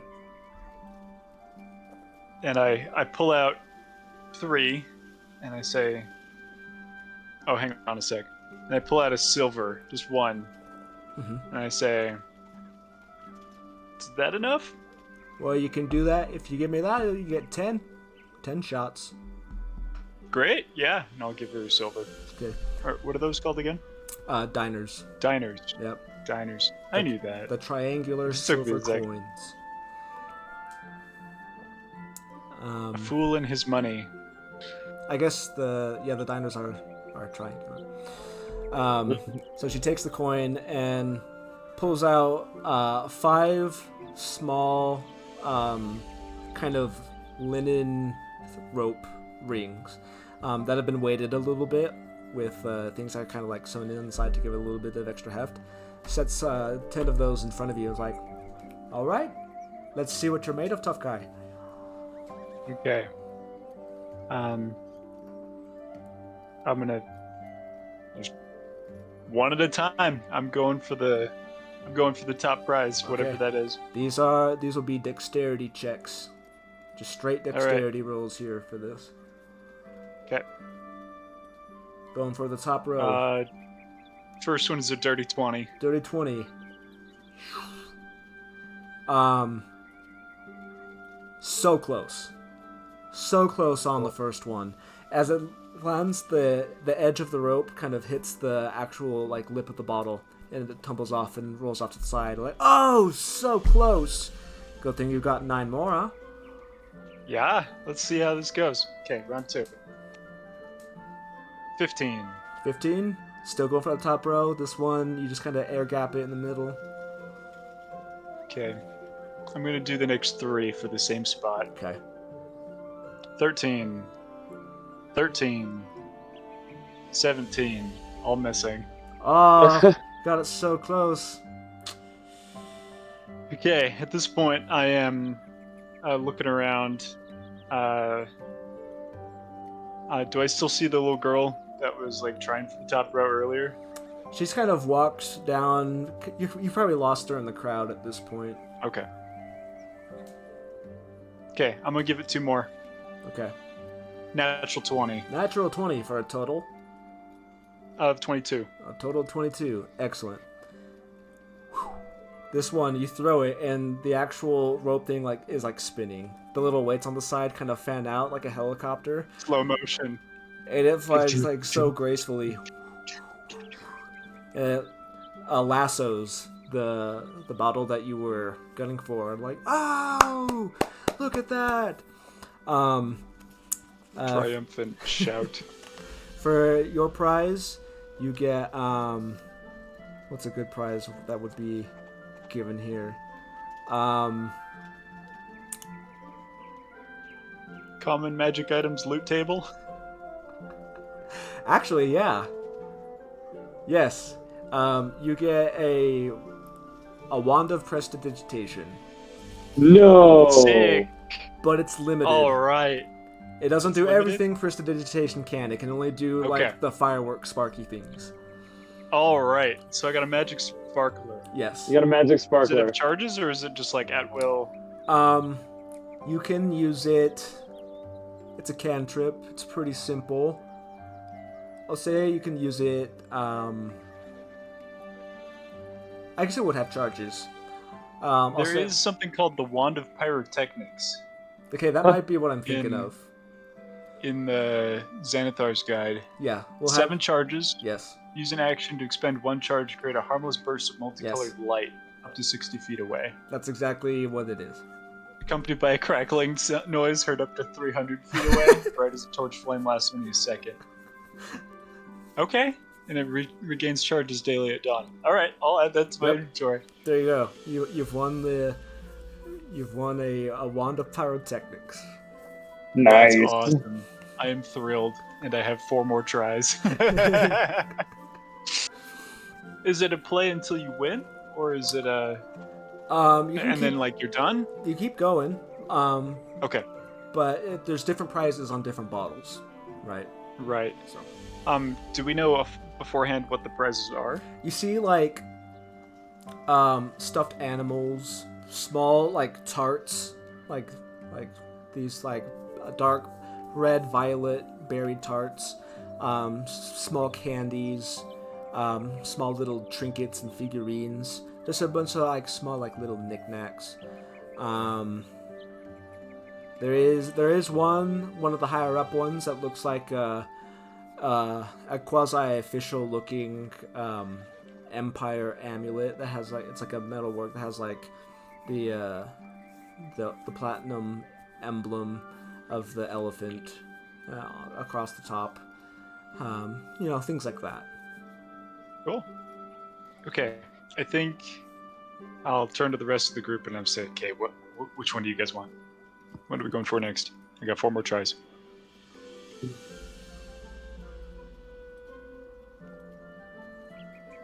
Honestly, it's up to you. Yeah, they Alright, all snacks it is. all pros. Yes. Snacks it is. Go for snacks. That's my vote. 4 of us.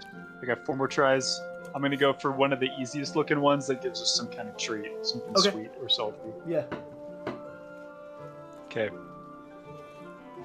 7. 7.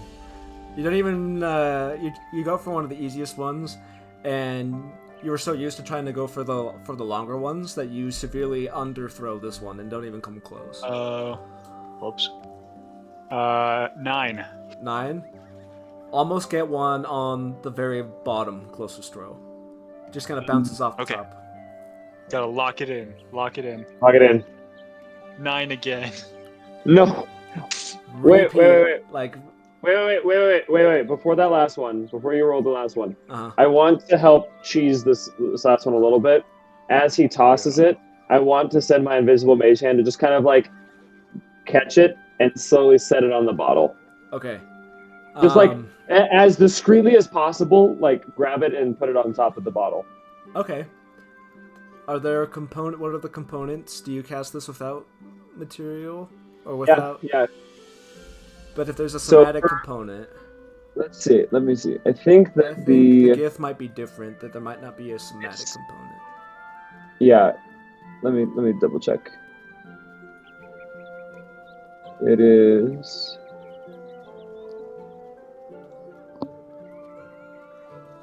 Okay, so it's never mind. It's just invisible when you cast it. Okay. So there's the verbal and the somatic, but I can subtle spell that. You can. So just for kicks and giggles, I'm gonna subtle spell that. Okay. So no somatic components, or sorry, no verbal components. I'm just gonna kind of wave my hand as subtly as I can. Okay. Doesn't the subtle spell get rid of somatic as well? I think. Wait, does it? I thought that was like the whole point. Yeah. Oh yeah, without any somatic or verbal components. So yeah, no components necessary. Excellent. So you use the sorcery point. The Ignatz tosses the thing. You can tell that it's not going to make it. Make a charisma spellcasting check. Let's go. Come on. See if you can catch it in time, because it's happening very rapidly. Oh, let's go, baby. That's a 23. You're lucky that it's windy, because this ostensibly would cover up what would otherwise be a very obvious obvious one to somebody who's actively watching for it. But you lasso the closest, I think on the closest row. There's another hand of clapping, and you get a chocolate-covered strawberry. Sweet. I did that all by myself. But it's a big strawberry. Yep.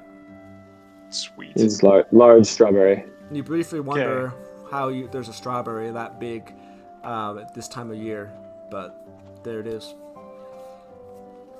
That's awesome. I will hand that over to Ilea.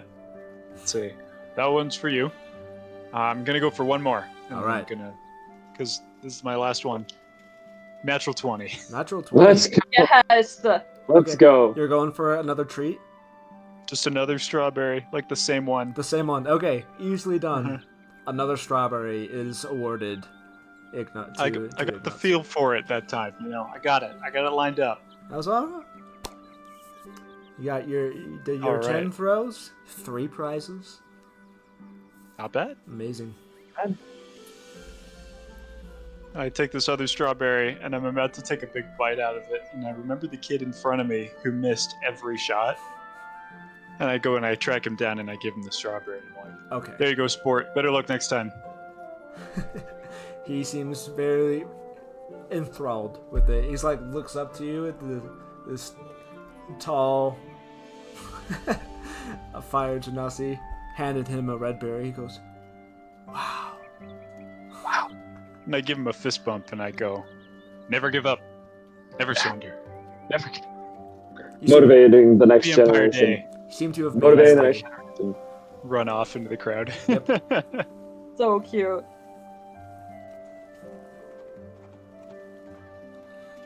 There's plenty of stores. There are other mini games. You see an archery type thing. You see somebody ostensibly giving a demonstration, like a martial demonstration.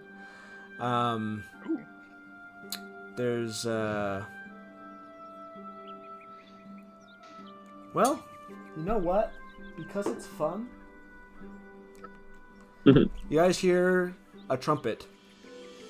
Not a trumpet like an instrument of trumpet, but a more animalistic trumpet. You guys look over to the side, Like an elephant? and you see a full-on elephant with like a carpet over kind of its trunk, and it's just kind of off to the side a little bit further down. And there's a bunch of people that are just like petting it and stuff, and it seems friendly. Like people are giving it things to feed and watching it with its trunk as it eats it. Ignat's eyes go huge. Ooh. And in that moment, in his heart of hearts, he realizes that he's never wanted to own an animal more in his entire life. He has a new goal in life. Oh, no. They're even better than my picture books. Mm-hmm. Varys, I want one. Well, of course you do. Yeah. Yeah, Look at I the- think that Look at the pointy teeth it's got, like coming out the front. I think that might be the one animal that you could sit on and not crush in your large estate. Yeah, you're probably right. I was I gonna say, think- except Kaiser, until you said the larger thing, then yeah, no, you're Yeah. right. That's probably true. That would be awesome. Probably. Yeah. So probably for the best probably for the best though if you don't get an elephant, because I have no idea how to take care of those things. Well, I'm sure we could learn. They seem like a rather large creature to try and take care of, so why don't we just not worry about them, okay? Hey, that's what they I don't- say about me. Yeah, but you shrink back down, alright? You do get a little bit smaller, okay? That thing does not get any smaller. Okay. Well, you often know what's best. I'm just saying, maybe this time around we just, we don't worry. Okay. Well, let's We don't go. worry Let's about go the- find the shops and buy some stuff. Yeah, there's good. Yeah. Okay, so you go over to the shops and the caravans, and a lot of it is, the general stuff that you'd find, but there are a lot more artisanal items as well. You see somebody just trying to a cart that is peddling fancy like pottery, like glazed pottery, things of all sorts of sizes. There's a banner on front that says ostensibly a seal of authentic approval, like learned from the masters from Baron Ozan. You see weavers. Some of them are actively working a loom in front as part of the visual appeal of the vendor aesthetic that's happening here. You see small dips and doodads.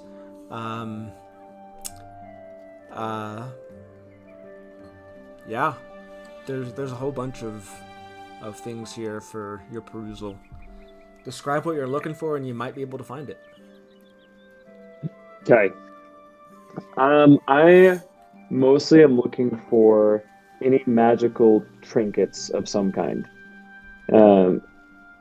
Specifically, well, I guess Varys doesn't know anything specifically. So anything that can be done to enhance magical ability, okay, or perhaps give someone such as like me or Mallory, something like dark vision, or that would like help Mallory with her like acrobatics, or something that would help Ignatz with his combat, like a magical weapon. And again, I don't really know what like magical weapons are, but like I'm Sure. kind We of have looking one. for. We have. I guess we do have one. Okay. Okay. I will say, make an investigation check. Okay. Oh, nice. That's a 22, I believe. Hold up. Let's go. Sorry, no, dirty 20. A dirty 20. Okay. Dirty 20. So, with your experience here, you know that magic items, They're highly regulated. they're highly regulated and they're very rare. Mhm. And if you're trying to find like a specific magical item that might require negotiating third party, chances are there are so many diverse kinds of magical items that most magical item dealers that are regulated tend to not carry their stock with them, and it's more of a prearranged deal where you can find it at a later agreed upon time once they've gone back to their like their cash or whatever and procured it. Yeah. But since it is regulated, you do know that you just simply have to look for the emblem of the regulators, and you might find something there. And you do indeed see the diamond of the iridescent prism present. A small.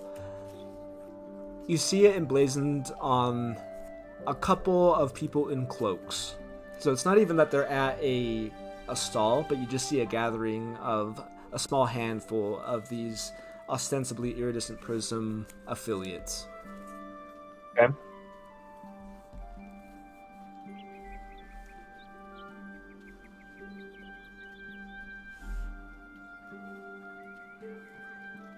Well, I suppose that would be the place to start then.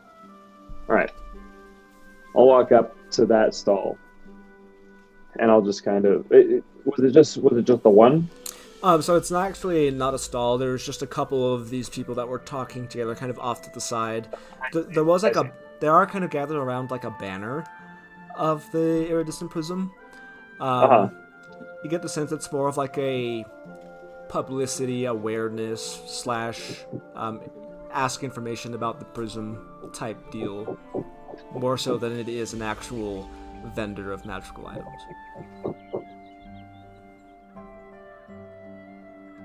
Okay, I see. So it's more just like, hey, just so you know, the iridescent prism is here watching you. Pretty much. Well, that's reassuring, I guess. I feel so comforted. I feel so comforted. Every once in a while, though, as some people kind of, small children pass by, one of the figures kind of turns around, kind of a more portly-looking figure, and will do like some Gandalf prestidigitation fireworks for the amusement of the passers-by, before kind of returning back to his companion. Well, I guess then I'll just kind of start looking at kind of like regular stalls. Just kind of some of the regular vendors. Perhaps ones that are selling, let's see, obviously they're not going to be selling potions, so maybe ones that are selling like food items. So I might start there. Okay. And see if any of the ones that are selling like food items or like spices, ingredients, if any of them also sell potions. Okay. There's one of the caravans, the wagon wheels that are open, that has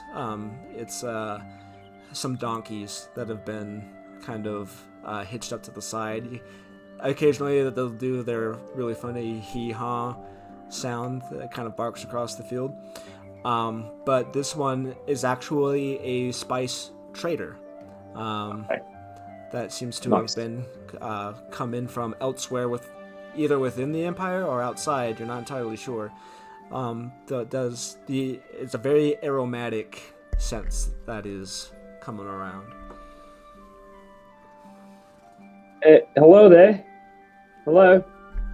Yes. Hello. One moment, please. Kind of sticking around through the head is you see a very dark-skinned figure, reminiscent of Halkirk's. Very dark in very colorful robes and a hat to kind of stick his head out. Looks completely bald, but it comes on and it's like, yes, hello there. You want some spices? I can sell spices. Is that what you're looking for? No. I was wondering if you perhaps sold any potions. I understand that it's not exactly always above the table, but I was just wondering if perchance you had any on hand. No, potions I do not sell. No, no worries. Is there anything else besides spices that you might sell? I sell ingredients of some potions. Not all of them, but if Some. I do distribute to some of the local apothecaries and things. Okay. Well, well, that's all right then. I was just kind of looking for potions in general, but it's totally fine. I'll leave you to it. You do You not have a good day then, sir. any sumac, any sage? What does the sumac and sage do? I'm not familiar. These are the spices that enhance flavor of foods you make. Well, I'm okay with it. I don't really much care for the taste of food. It's all food to me. They So, come direct from Erevat across the sea. You won't get anywhere else. well, that's very kind of you, but I think I'm all right then. All right then. You take care. This He's guy's just locked like- in. Just like a vendor, he's like, I don't got this, but I've got all the spices. Pretty much. Do you spice? You want to buy some You spiced. spices? I'll buy some spices. Okay, so next I might try for some trinket sellers. Okay. See if any are there any trinket sellers in the area? Oh yeah, plenty. In fact, Okay. most of them seem to be small items like small figurines, small little flag banners. Yeah, all sorts of random things. Random trinkets. Okay. All right. I'll walk up, I guess, to the first one and say, "Hello there. Yeah, what's just curious. Wanted to see your stock that you got here." Okay, you come to an older man who's kind of sitting back and actively whittling a small figurine of some kind. And most of the things that are on display look to be hand-carved figures of horses, of elephants, of small wooden buildings. It's like, oh yes, just take a look around. If there's anything that catches your eye, just let me know. Hey, run me through that one more time. There's wooden They're like wooden toys, like wooden trinkets. yeah, wooden figurines of like horses, elephants, small buildings. Kind of in the back, you see Empire flags and banners. Okay. Well, Ignatz is gonna kind of step forward. Excuse me. How much for this little guy right here? He picks up gently one of the wooden elephants. Mm-hmm. For one of the wooden elephants. For that, 5 diners. 5 diners. Actually, All right. 3 diners. Actually, is more. That's a number I know. I will count out 1, 2, 3 diners, and I will pay the man. Okay. Enjoy your elephant. Thank you. This one's going to be a gift for my little sister back home. An excellent use. Is there a story that goes with this? Like, was this...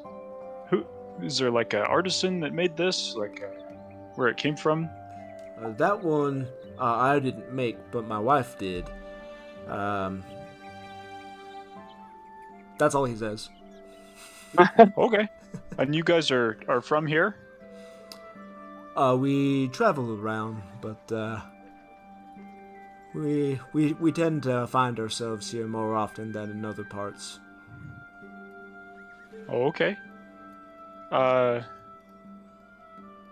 Okay.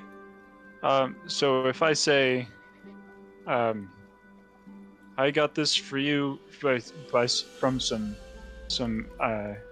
artisans from Navena Jahar, would that be wrong? No, I think that would be factually correct. Actually. Okay. Yeah. Okay, cool. Yeah, I just don't want to say that you guys are from here if you're not.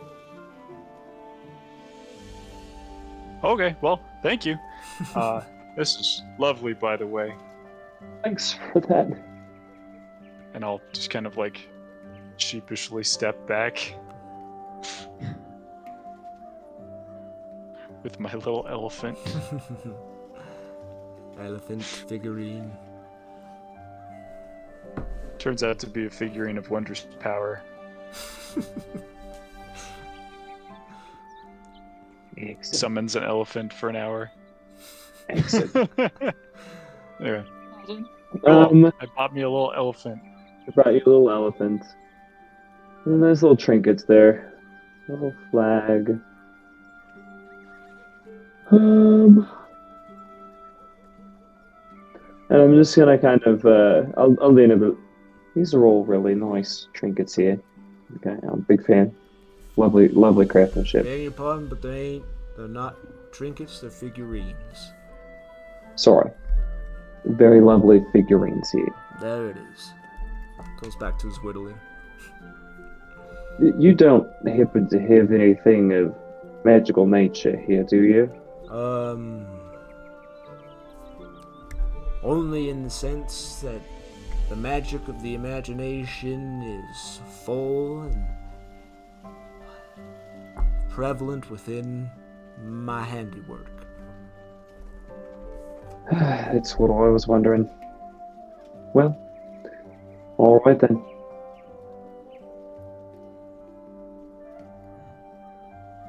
It's all it's what I cared to see. So I was just curious. I was curious if you had any, but that's all right. I don't know if you know anyone else around here that might be selling any magical items. He kind of stops his whittling and looks at you and says, well, I mean, I don't really tell people that things that can be sold because, quite frankly, there's not much of a market for it. But if you're willing to foot a little extra money, I might have something a little entertaining. And he goes back and pulls out some like horses, like some wooden horse figurines, some one that looks like a bird, and just kind of sets it down and just kind of like taps them, and the wooden horse suddenly becomes alive and it starts moving around like it's a real horse and just kind of clops around. It does the same with the boar, and it's like these figurines have been animated somehow and are behaving like miniature versions of the real animals they represent. You know what? It's a really neat trick that does, actually. Does mine do that? That's quite nice. Unfortunately, no. But if you would rather swap that out and pay the difference, he pulls out an elephant that he taps and it animates and starts moving around and lifting its trunk and stuff. How much is that one? And this one's a bit more pricey. I don't really advertise them because there's not too many people that can afford them. But if you want that elephant, that'll be 70 emblems in total. 70. I turned to Varys like, how much is that? It's a decent number for a gift, quite frankly. The elephant trumpets, and it actually like makes a pretty realistic sound. At that, I pull out all of the gold that I have, all the emblems, and it's only 20. Mm-hmm. And I hold them in my hands, and I lean over to Varys and I'm like, is this enough? Well, it's worth it. It's worth an ask. I hold out to the vendor give like, this is all of the gold I have. I'm not good with math. Is this enough? Why don't you give me your gold? Just give me 1 second, please. I'm just gonna going back and forth. I'm just gonna kind of reach back for him to hand me his gold. Okay. I just kind of like pour it into your hands. All right. Look, we would like to buy 2 of your mechanical well, I guess animated figurines. Figurines, right? Yes, 2 animated figurines. But look, it is Empire Day, and as you can see, my friend here, we're all feeling a little bit of the pinch in the emblems area. I want to help you out, okay? And I want to make sure that this is a mutually beneficial trade, okay? You said they're 80 emblems apiece? Well, I said 70 original. Oh, 70. Okay, 70 emblems apiece. So, tell you what, if we buy 2 of them, can we knock that down to 60 emblems apiece? He kind of like scratches at a kind of his chin strap beard. He's still holding the whittling knife too, and it's like dangerously close to his face. He considers. Make a persuasion check. Let's go. It's a 26. Okay. 60 apiece, you say? 60 apiece. You know, you're right, it is Empire Day. And I don't get to sell these too often. Alright, you got yourself a deal. Splendid. I'll take his 20 gold and I'll add in 100 more. Mm-hmm. And I'll hand that over to them. And I want a mechanical horse. Okay, so 1 horse, animated horse figure, and 1 elephant figure. It says all you gotta do to make him turn on is just tap right here at the base of their neck a couple times. They'll start moving. They'll do it for about an hour before they kind of revert back, and then you kind of have to wait a little bit to do it again. But there you go. Hope you enjoy them. Splendid. Thank you very so much. Thank you for your patronage. Thank you for your business, and happy Empire Day to you. Happy Empire Day. Yep, indeed. All right. Well, take care. Have a good rest of your day. And with that, we'll kind of walk along. Awesome. Okay. Yeah. Let's check and see if there's any more trinket sellers. Mm-hmm. I still want to see if I can test my luck and find anyone selling magical items. So. Okay. There's only 1 vendor, and it does have the iridescent prism logo in front of it. But these are very small, like minor, kind of fun and silly things. While still like a bit more expensive compared to the rest of the items that you find around. These are things like the dramatic cloak that you can use. It's in actually I should just look at Xanathar's. The Cloak of Billowing. Yes, the Cloak of Billowing. Yep. Not gonna lie, I kind of want that. There is a Cloak of Billowing that is available for purchase. Okay. For 100 emblems. That doesn't require any attunement or anything, right? It just works. Yeah, I think it's just let me find it. Dude, we are burning our cash today. Well, everything up until this most recent purchase was silver, so maybe it's not that bad. We're doing fine, actually. We're doing just fine. How much are you carrying? I've still got 1,400 gold and 150 platinum. Oh, okay. So yeah, we're okay. Drop in the bucket. All right. We're doing Thanks for just humoring fine. me about the elephant. Yep. Okay. Yes, the Cloak of Billowing. Yeah, 100 emblems if you want that. 100 emblems. Okay. So Well, yeah. What else? there's minor, just common minor items. Let's see.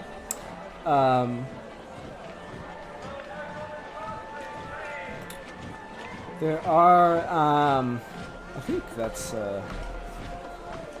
sounds fun to me.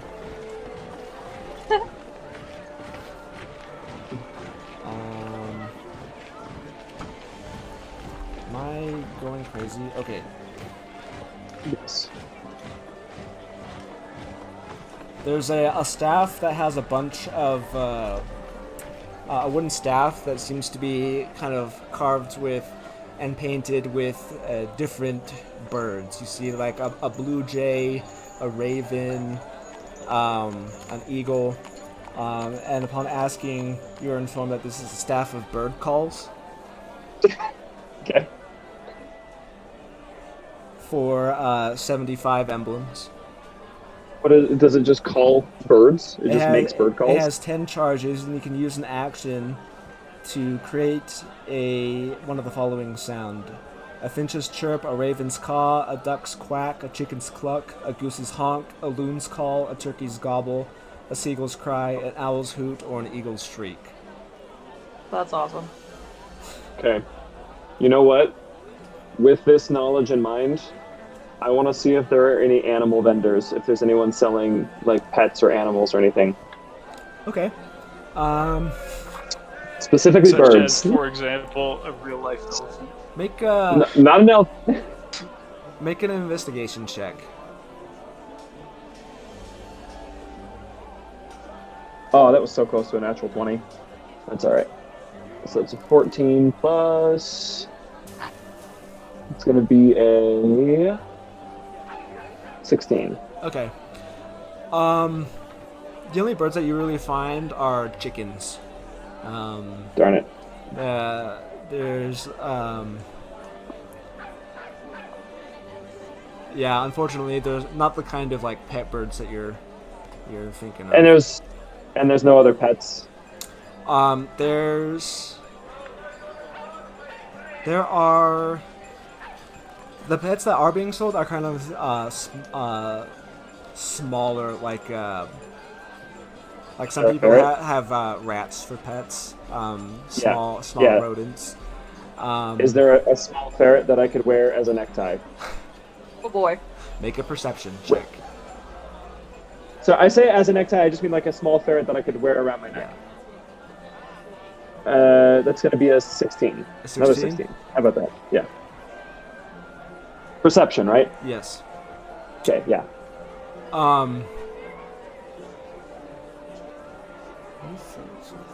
There's no ferrets, unfortunately. But you do see some larger, a little bit larger animals that have a very sleek fur. It's a mink. It's a mink. Okay. Doesn't smell that good though, but it looks pretty.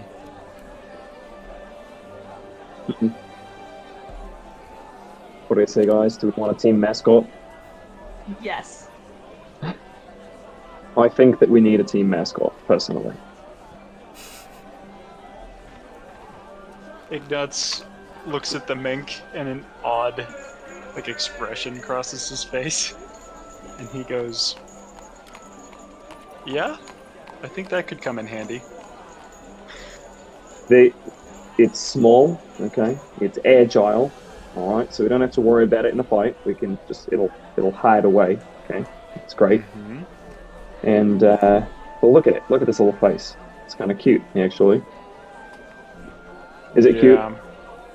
It's gonna need a bath, though. It's gonna need a bath. Dude, We're gonna have to bathe it. Minks are wild animals. I have no idea what a mink is. I mean, I know what a mink is. Ferris has Right. no idea what a mink is. Yeah. Does this thing look tamed at all? Like by some miracle? Make an animal handling check. Me? Alright. Yep. Try to determine Got a its 10. level of domestication. It doesn't seem to be shying away from the people in front of it in any sense. It's just kind of minding its own business. Okay. Alright.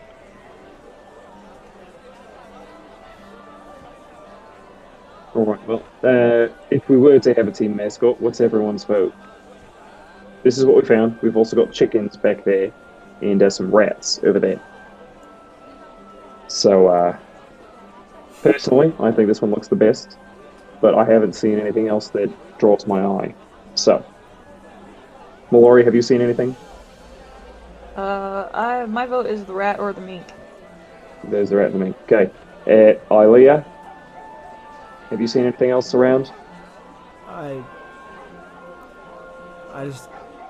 You want to haul an animal around with us wherever we go?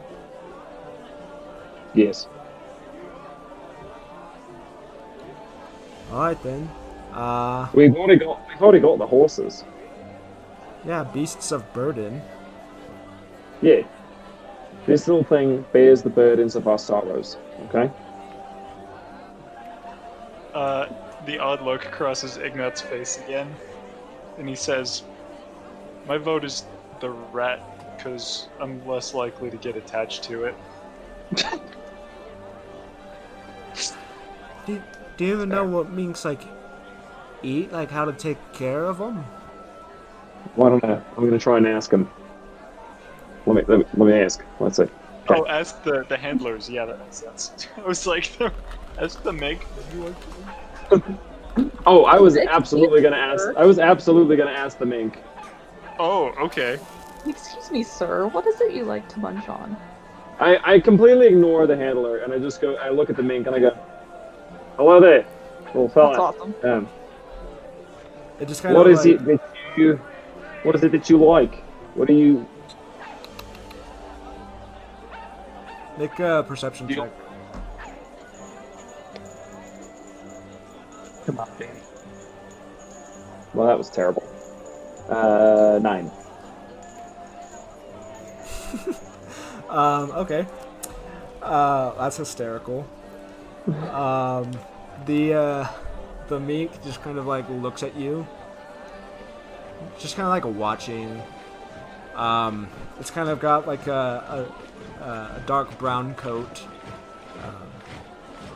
And it definitely looks like it's been kind of pompadoured a little bit, like cleaned up to kind of show it off. So it's looking considerably cleaner than it might in the wild.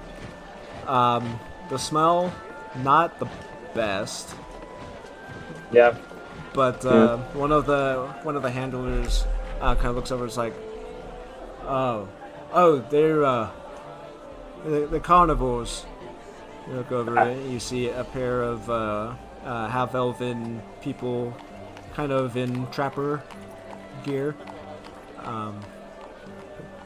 Yeah, they like to eat small game mostly. Well, can they be trained at all? Can they learn any tricks? Well, I suppose. Never really tried ourselves. Yeah, but are they smart enough to kind of understand tricks or do anything fancy? Yeah, definitely. Yeah. Yeah, for sure. What? Insight check. Roll an insight check.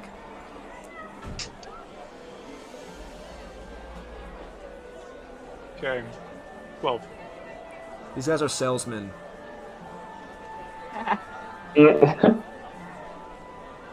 I don't say anything. Okay. I have experience, like I've read the minds of like the others in my group, right? And I understand that this mink can't talk to me at this point. I'm like, okay, doesn't speak.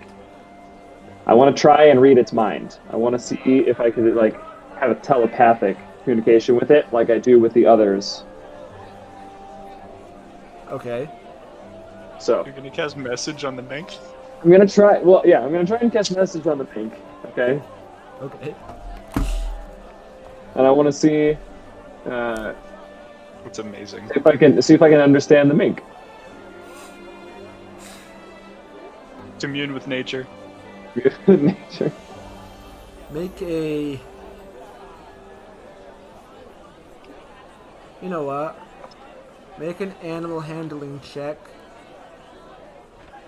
but use your is animal handling charisma based? Yes. It's Wisdom. wisdom.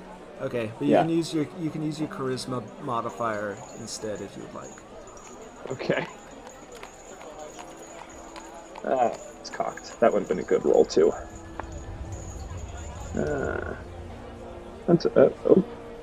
Okay.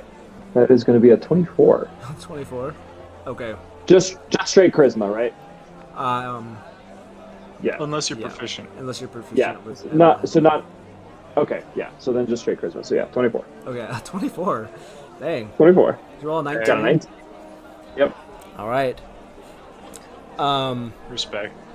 The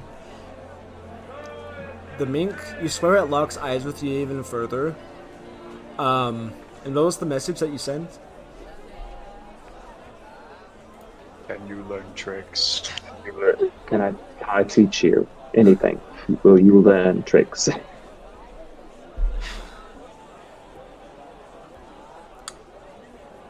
With a 24, you get the sense that the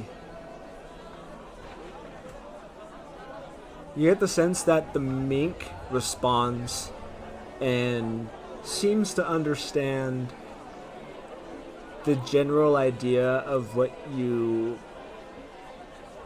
saying, and the message that comes back to you is on a very primal level. The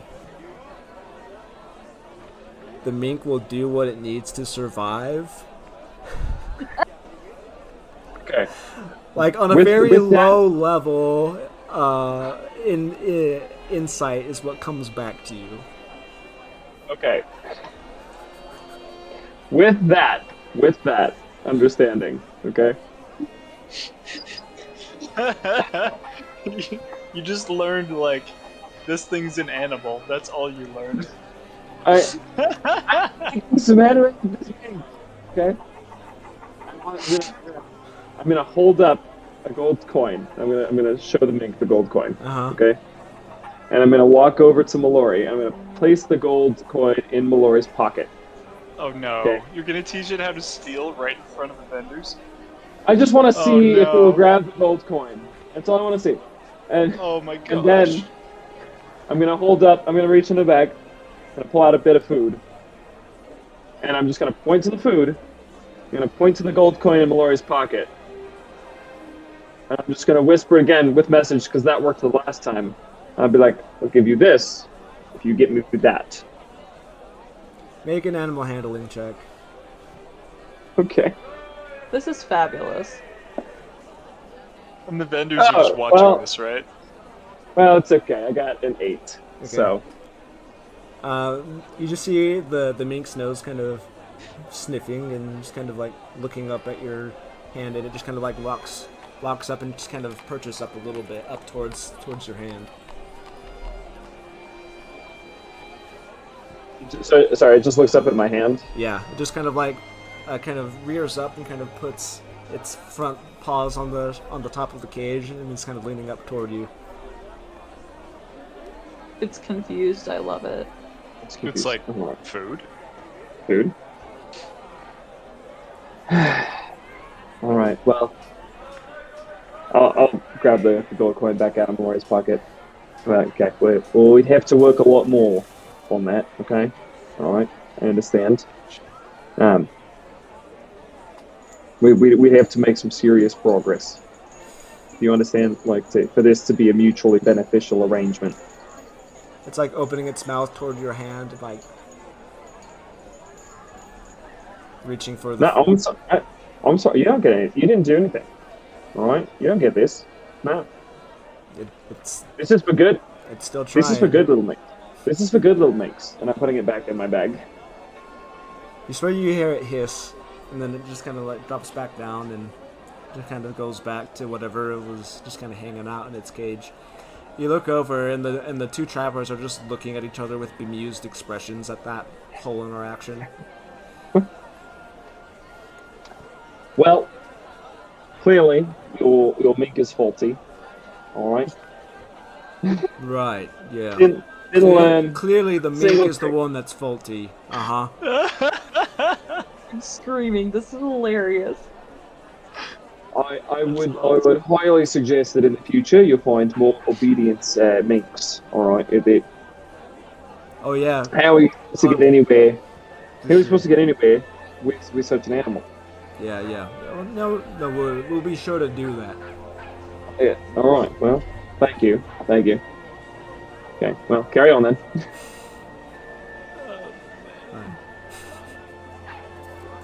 It's like, what the hell was that?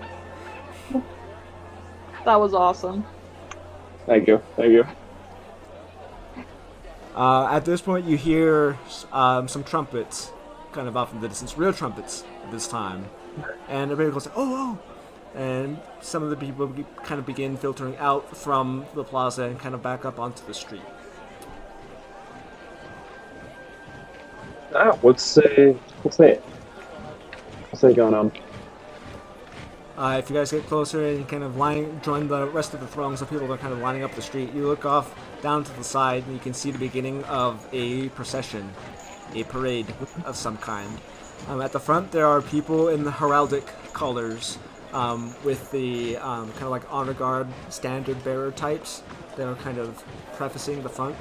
Most of this parade seems to be like a military march, like people in full soldier uniform and regalia.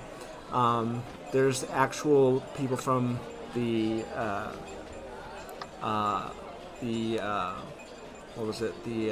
forest regiment that are present, that are kind of moving down, kind of interspersed with the city watch guard as well. You see all kinds, like archers, people riding horses as they kind of move down. You see heavy infantry. You see there's even a couple catapults that are being wheeled as part of this procession. At the very end, a couple of elephants that actually have a sort of saddle-type construction on their backs that a half dozen people on each, as they're just kind of moving down through this parade. And as they're going, there's lots of cheers from people on the side. It's very much a show of empire power and authority kind of moving through the streets, and you understand that this is a central thing that happens through most of the villages and cities to some degree or another. Okay, but am I satisfied with the lines that they've made? Like, is their marching order up to snuff? Oh yeah, it's impeccable. Even though they're soldiers, it's like, for lack of a better term, and I hate to describe it this way, but it's like North Korean military, Chinese military, perfect marching, perfect order. It's not super like exaggerated, but it's definitely a march, and their lines and their formations are straight and rigid. Even the horses and the elephants and some of the other animals that persist seem to be trained to a degree you wouldn't have thought possible. See, now that's a good trained animal right there. That's how you do it. Those animals, they know. They're smart. Okay. Are there any minks marching? You do not see any minks marching. Oh, that's too bad. Unfortunately. Well, later. It's okay. They're a little small. They get hidden by the horses. It could be. I don't even like the Empire, but I gotta say, they're impeccable looking, aren't they? They do. What's not to like? Gesturing around. Well, I can think of a few things, quite frankly, but I won't delve into that right now. I understand.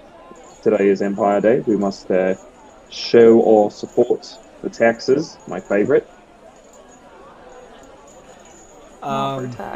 Once the initial part of the the military convoy is kind of gone through, it kind of gives way to a more traditional parade, vendors and advertisements.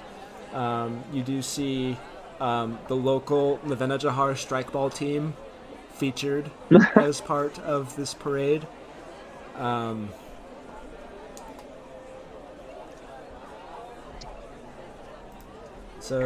Yeah, it's Wow.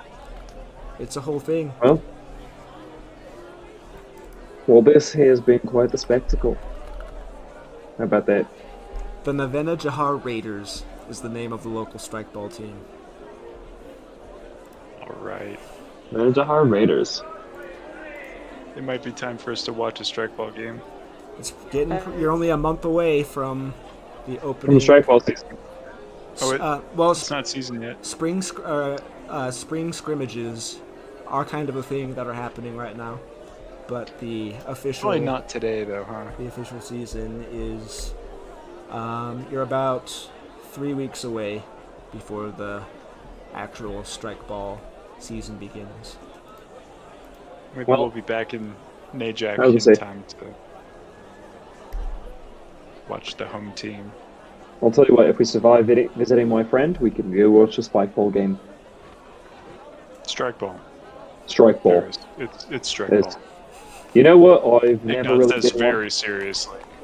I've never really been one for the sports here. All right, I'm sorry.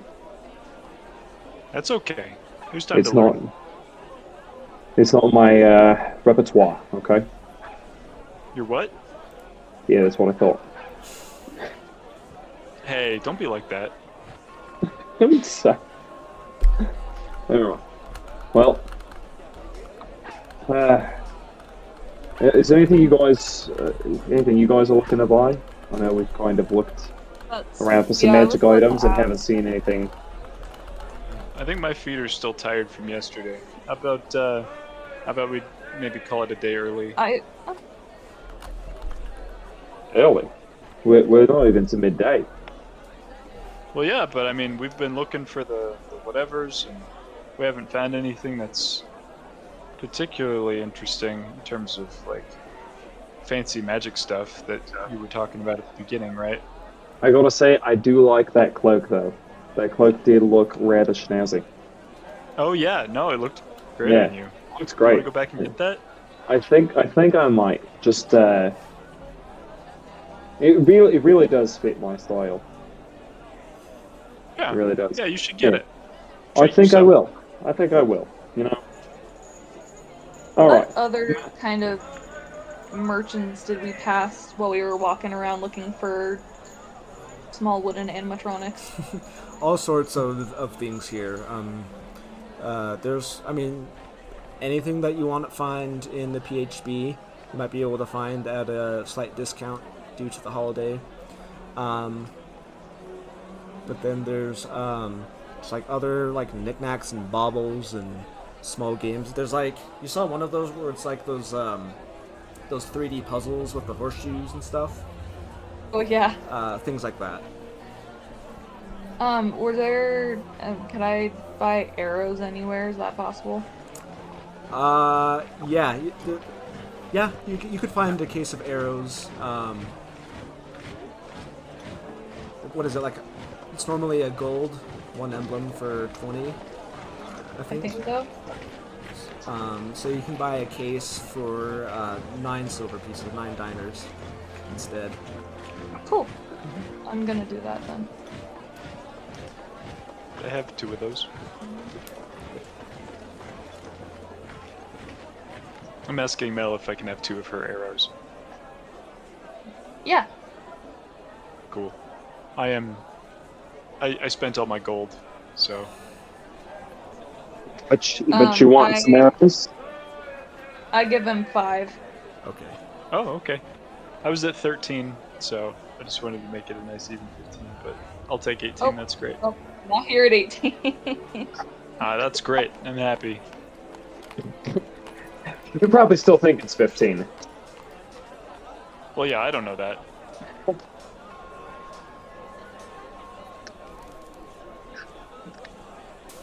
Forgive me, I'm getting something to drink. I forgive you. Thank you.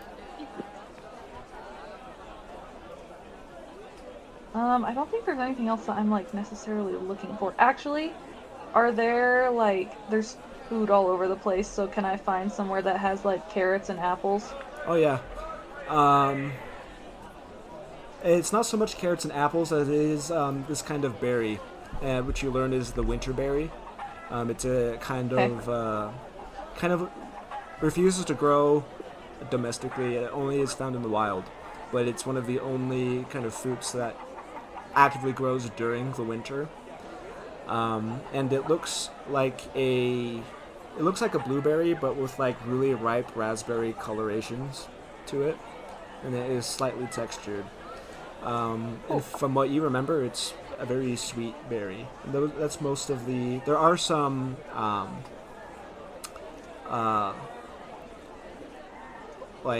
root vegetables that are also available. I guess there would be carrots, potatoes, radishes, things like that. I'm interested in getting some radishes, some carrots, and some berries. Okay. For the whole bushel, you can spend 5 silver, 5 diners to get all of that. Cool. I will do that then. Okay, So what do I end up with exactly? You can choose for, I guess it's quantity. You can buy a small basket of the winter berries. And for the 5, enough of the vegetables to last the group of you for 2 meals.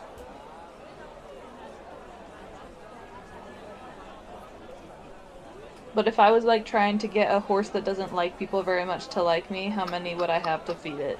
There it is.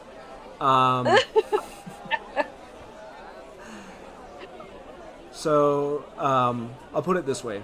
It's 2 silver pieces for 1 basket of winter berries. Okay. And it's 3 silver pieces per pound of the root vegetables. Okay, I'm gonna do a basket of winter berries, so that's 2. And then I'll do carrots and radishes, because I have no idea what she likes, but I'm trying really hard. Okay. So you grab your food and take that away. The parade has passed, and people kind of still linger in the plaza, but the street is kind of thinning out just a little bit.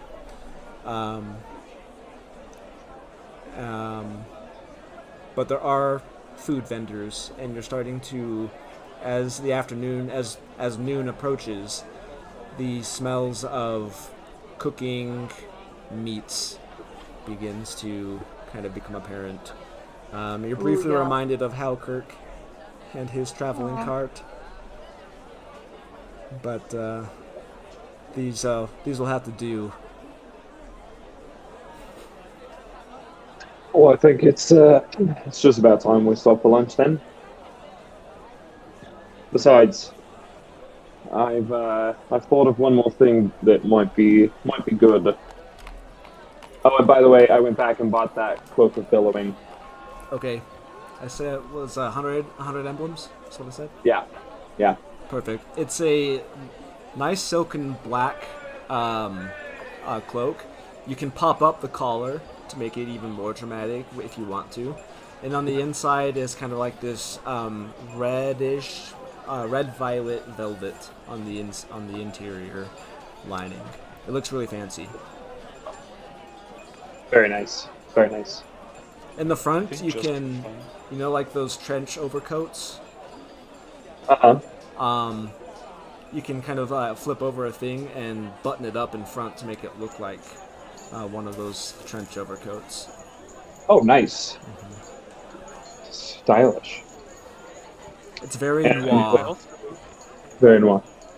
Sorry, I keep reading the timing wrong to put my comment in. I was looking through my inventory to see if I had any blue and black clothing, because that's the Empire colors, right? Blue, black, blue, and silver, kind of in that Blue, realm. black, and silver. Okay.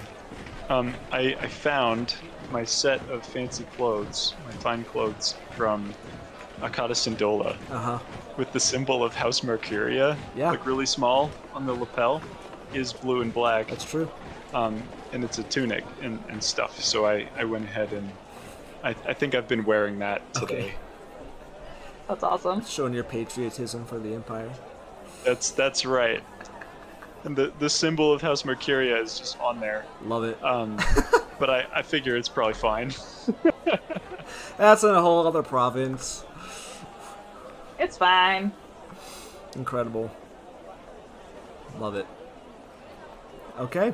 And while we're looking to grab something for lunch, I want to keep an eye out for any cartographers. I want to find us a better map, especially one maybe that has like a star chart that we can go off of as well to help us, especially if we're trying to like do anything at night. But something with either a map with either like a star chart, Okay. a better Yeah, for sure. a better like forested map. So if we go off the road, we still have some general directions, things like that. Maps of that type. Okay. Make a perception or investigation check, Rowan. I'd like to propose that if he gets a nat 20, we meet Marcus. Well, close. I did get a 19. Oh, So there's not so much cartographers, but there are a bunch of traveling merchants that seem to have been all around the Empire, that seem to know a thing. You might be able to ask one of them for how they do it. Maybe they have an extra. And in fact, you do go up to one who's a peddler of small, like, tapestries of some kind. And with your investigation check, you're informed that they use what's called an astrolabe for measuring the stars and getting directions for night navigation.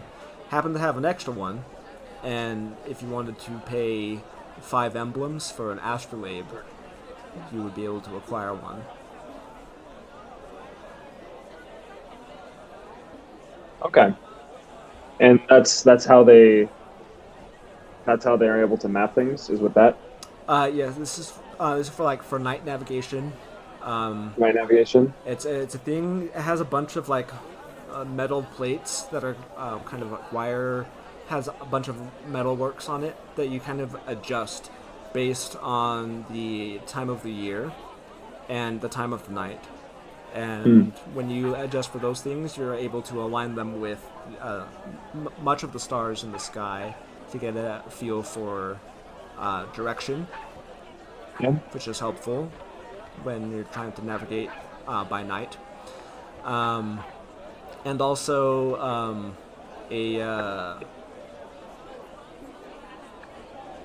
I guess that would be it. It's a tool for night navigation, for kind of direction. Yeah. They're hesitant to part with their maps because they don't have any extras that they want to part with. But they do have the extra astrolabe that will help you navigate by night. Okay. And you said that was extra. Sorry, do they have any extra details on any other maps that we could draw onto our own? Oh yeah, so we could we pay them to copy over details? Have any pointers for us based off of where we're headed? So you tell them that you're kind of heading up toward Thendai Shalat. They'll say, we don't have any, but you can update your maps there in the city. There's a cartographer's guild there that they pass by through frequently. It being one of the larger cities within the Empire, particularly in the province. So yeah, they just recommend waiting until you get to the city. Okay. Well, with that, we'll just take the, what did you call it, the astrolabe? The astrolabe. Astrolabe. Yeah. How do you spell that? I'll put it in the chat right here. Okay. Mallory, what kind of armor do you have? Now I got a new one. Let me check what I'm wearing. I'm wearing studded leather right now. Okay, cool. Yeah. Varys has just robes, or does he also wear... I just have robes. Okay. What's your dex modifier? +2. Okay. I am very squishy. Right, what's your AC right now? Well, with mage armor, it's 15. Okay, cool. That's all. Otherwise it's like 12. Right. And you typically cast Mage Armor whenever we Yeah, need it, right? Yeah, well, I usually cast it at the beginning of a day when we're like out of a city. Uh-huh. So I'll usually cast it at the beginning of a day that we're traveling.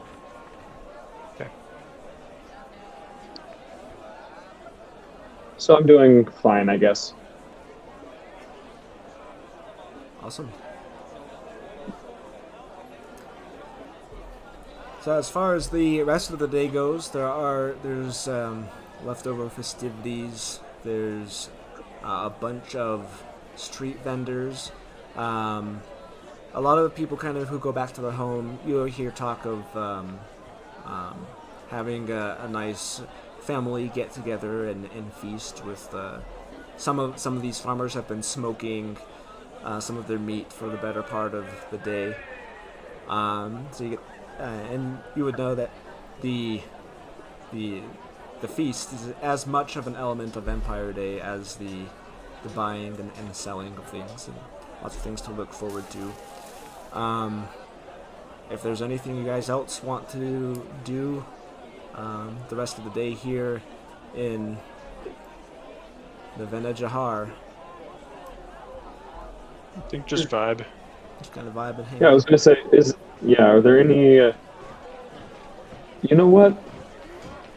Are there any kind of like groups coalescing, chatting, like just general like conglomerates of people just talking that I can kind of eavesdrop on?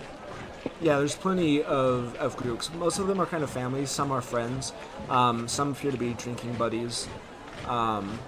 There's all people all around. You can kind of eavesdrop. Are you trying to kind of glean some kind of specific information, or just like background information about the? Just background information about what the goings are right now. Okay, I'm just curious what the kind of the goings are in this place. sure. First I want you to make a deception or a performance check to try to pass off your eavesdropping. Okay. We're doing deception for sure. Wow. Well, I rolled a 2, so that's a 10 total. 10 total. Okay.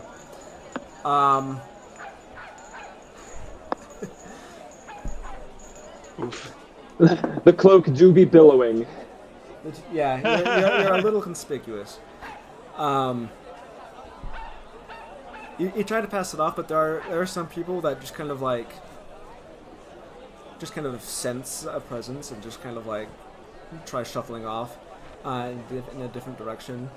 You're trying to you try approaching another group, and you hear them kind of talking in hushed voices. You hear mention of Fendaish a lot. And then one of them notices you kind of standing approach, and just kind of like looks down, kind of up and down condescendingly, and they say, you just hear him mutter underneath his breath, "Freaking gif," and they just kind of like move to the side and kind I'm of sorry, what was that? stumble away. They just keep walking. The manners in these people. This is the man obviously eavesdropping on random passerby. Manners. Manners. So rude. How dare they say something like that? I'm just listening in. He knew I was eavesdropping. How dare he insult me? All right. Well, that was fun. That was a fun attempt. I think in the interest of time, we probably just hang out the rest of the day. I'll use the wand of pyrotechnics to like join in the fireworks display a little bit. And then we probably call it a night at the inn. Yeah, and Yep. when night does fall, there is a display of real pyrotechnics and fireworks. It's decent. The ones back in Najak, obviously, a lot bigger, a lot more well produced. The ones that you watched back when this all began, the night of the New Year, definitely overshadows the supply.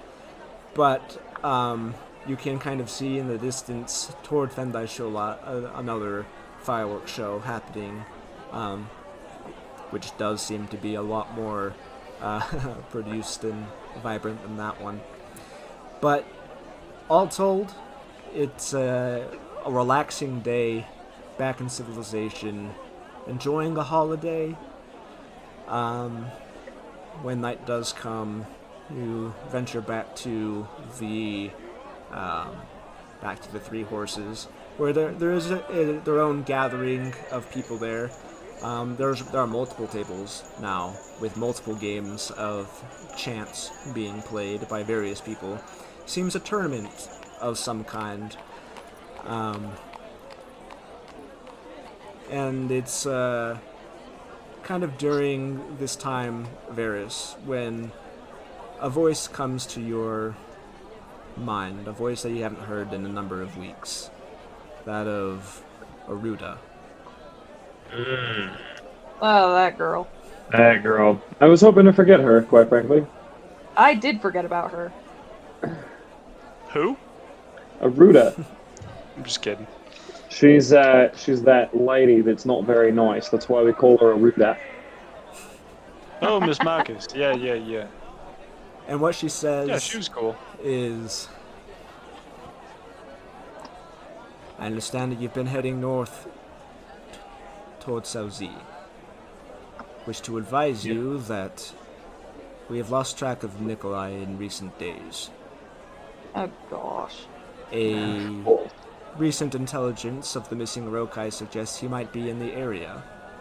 Given these two developments, there's a good chance he might be in that area as well. Alright. Wearing the colors and symbol of House Mercuria was probably not the best idea today. Rip. Well, we can't catch a break, can we? Certainly made things interesting, though. I'll relay this to the rest of the group, and I'll say, it would appear as if our luck has run out. And that's where we're going to call for tonight's session. Oh.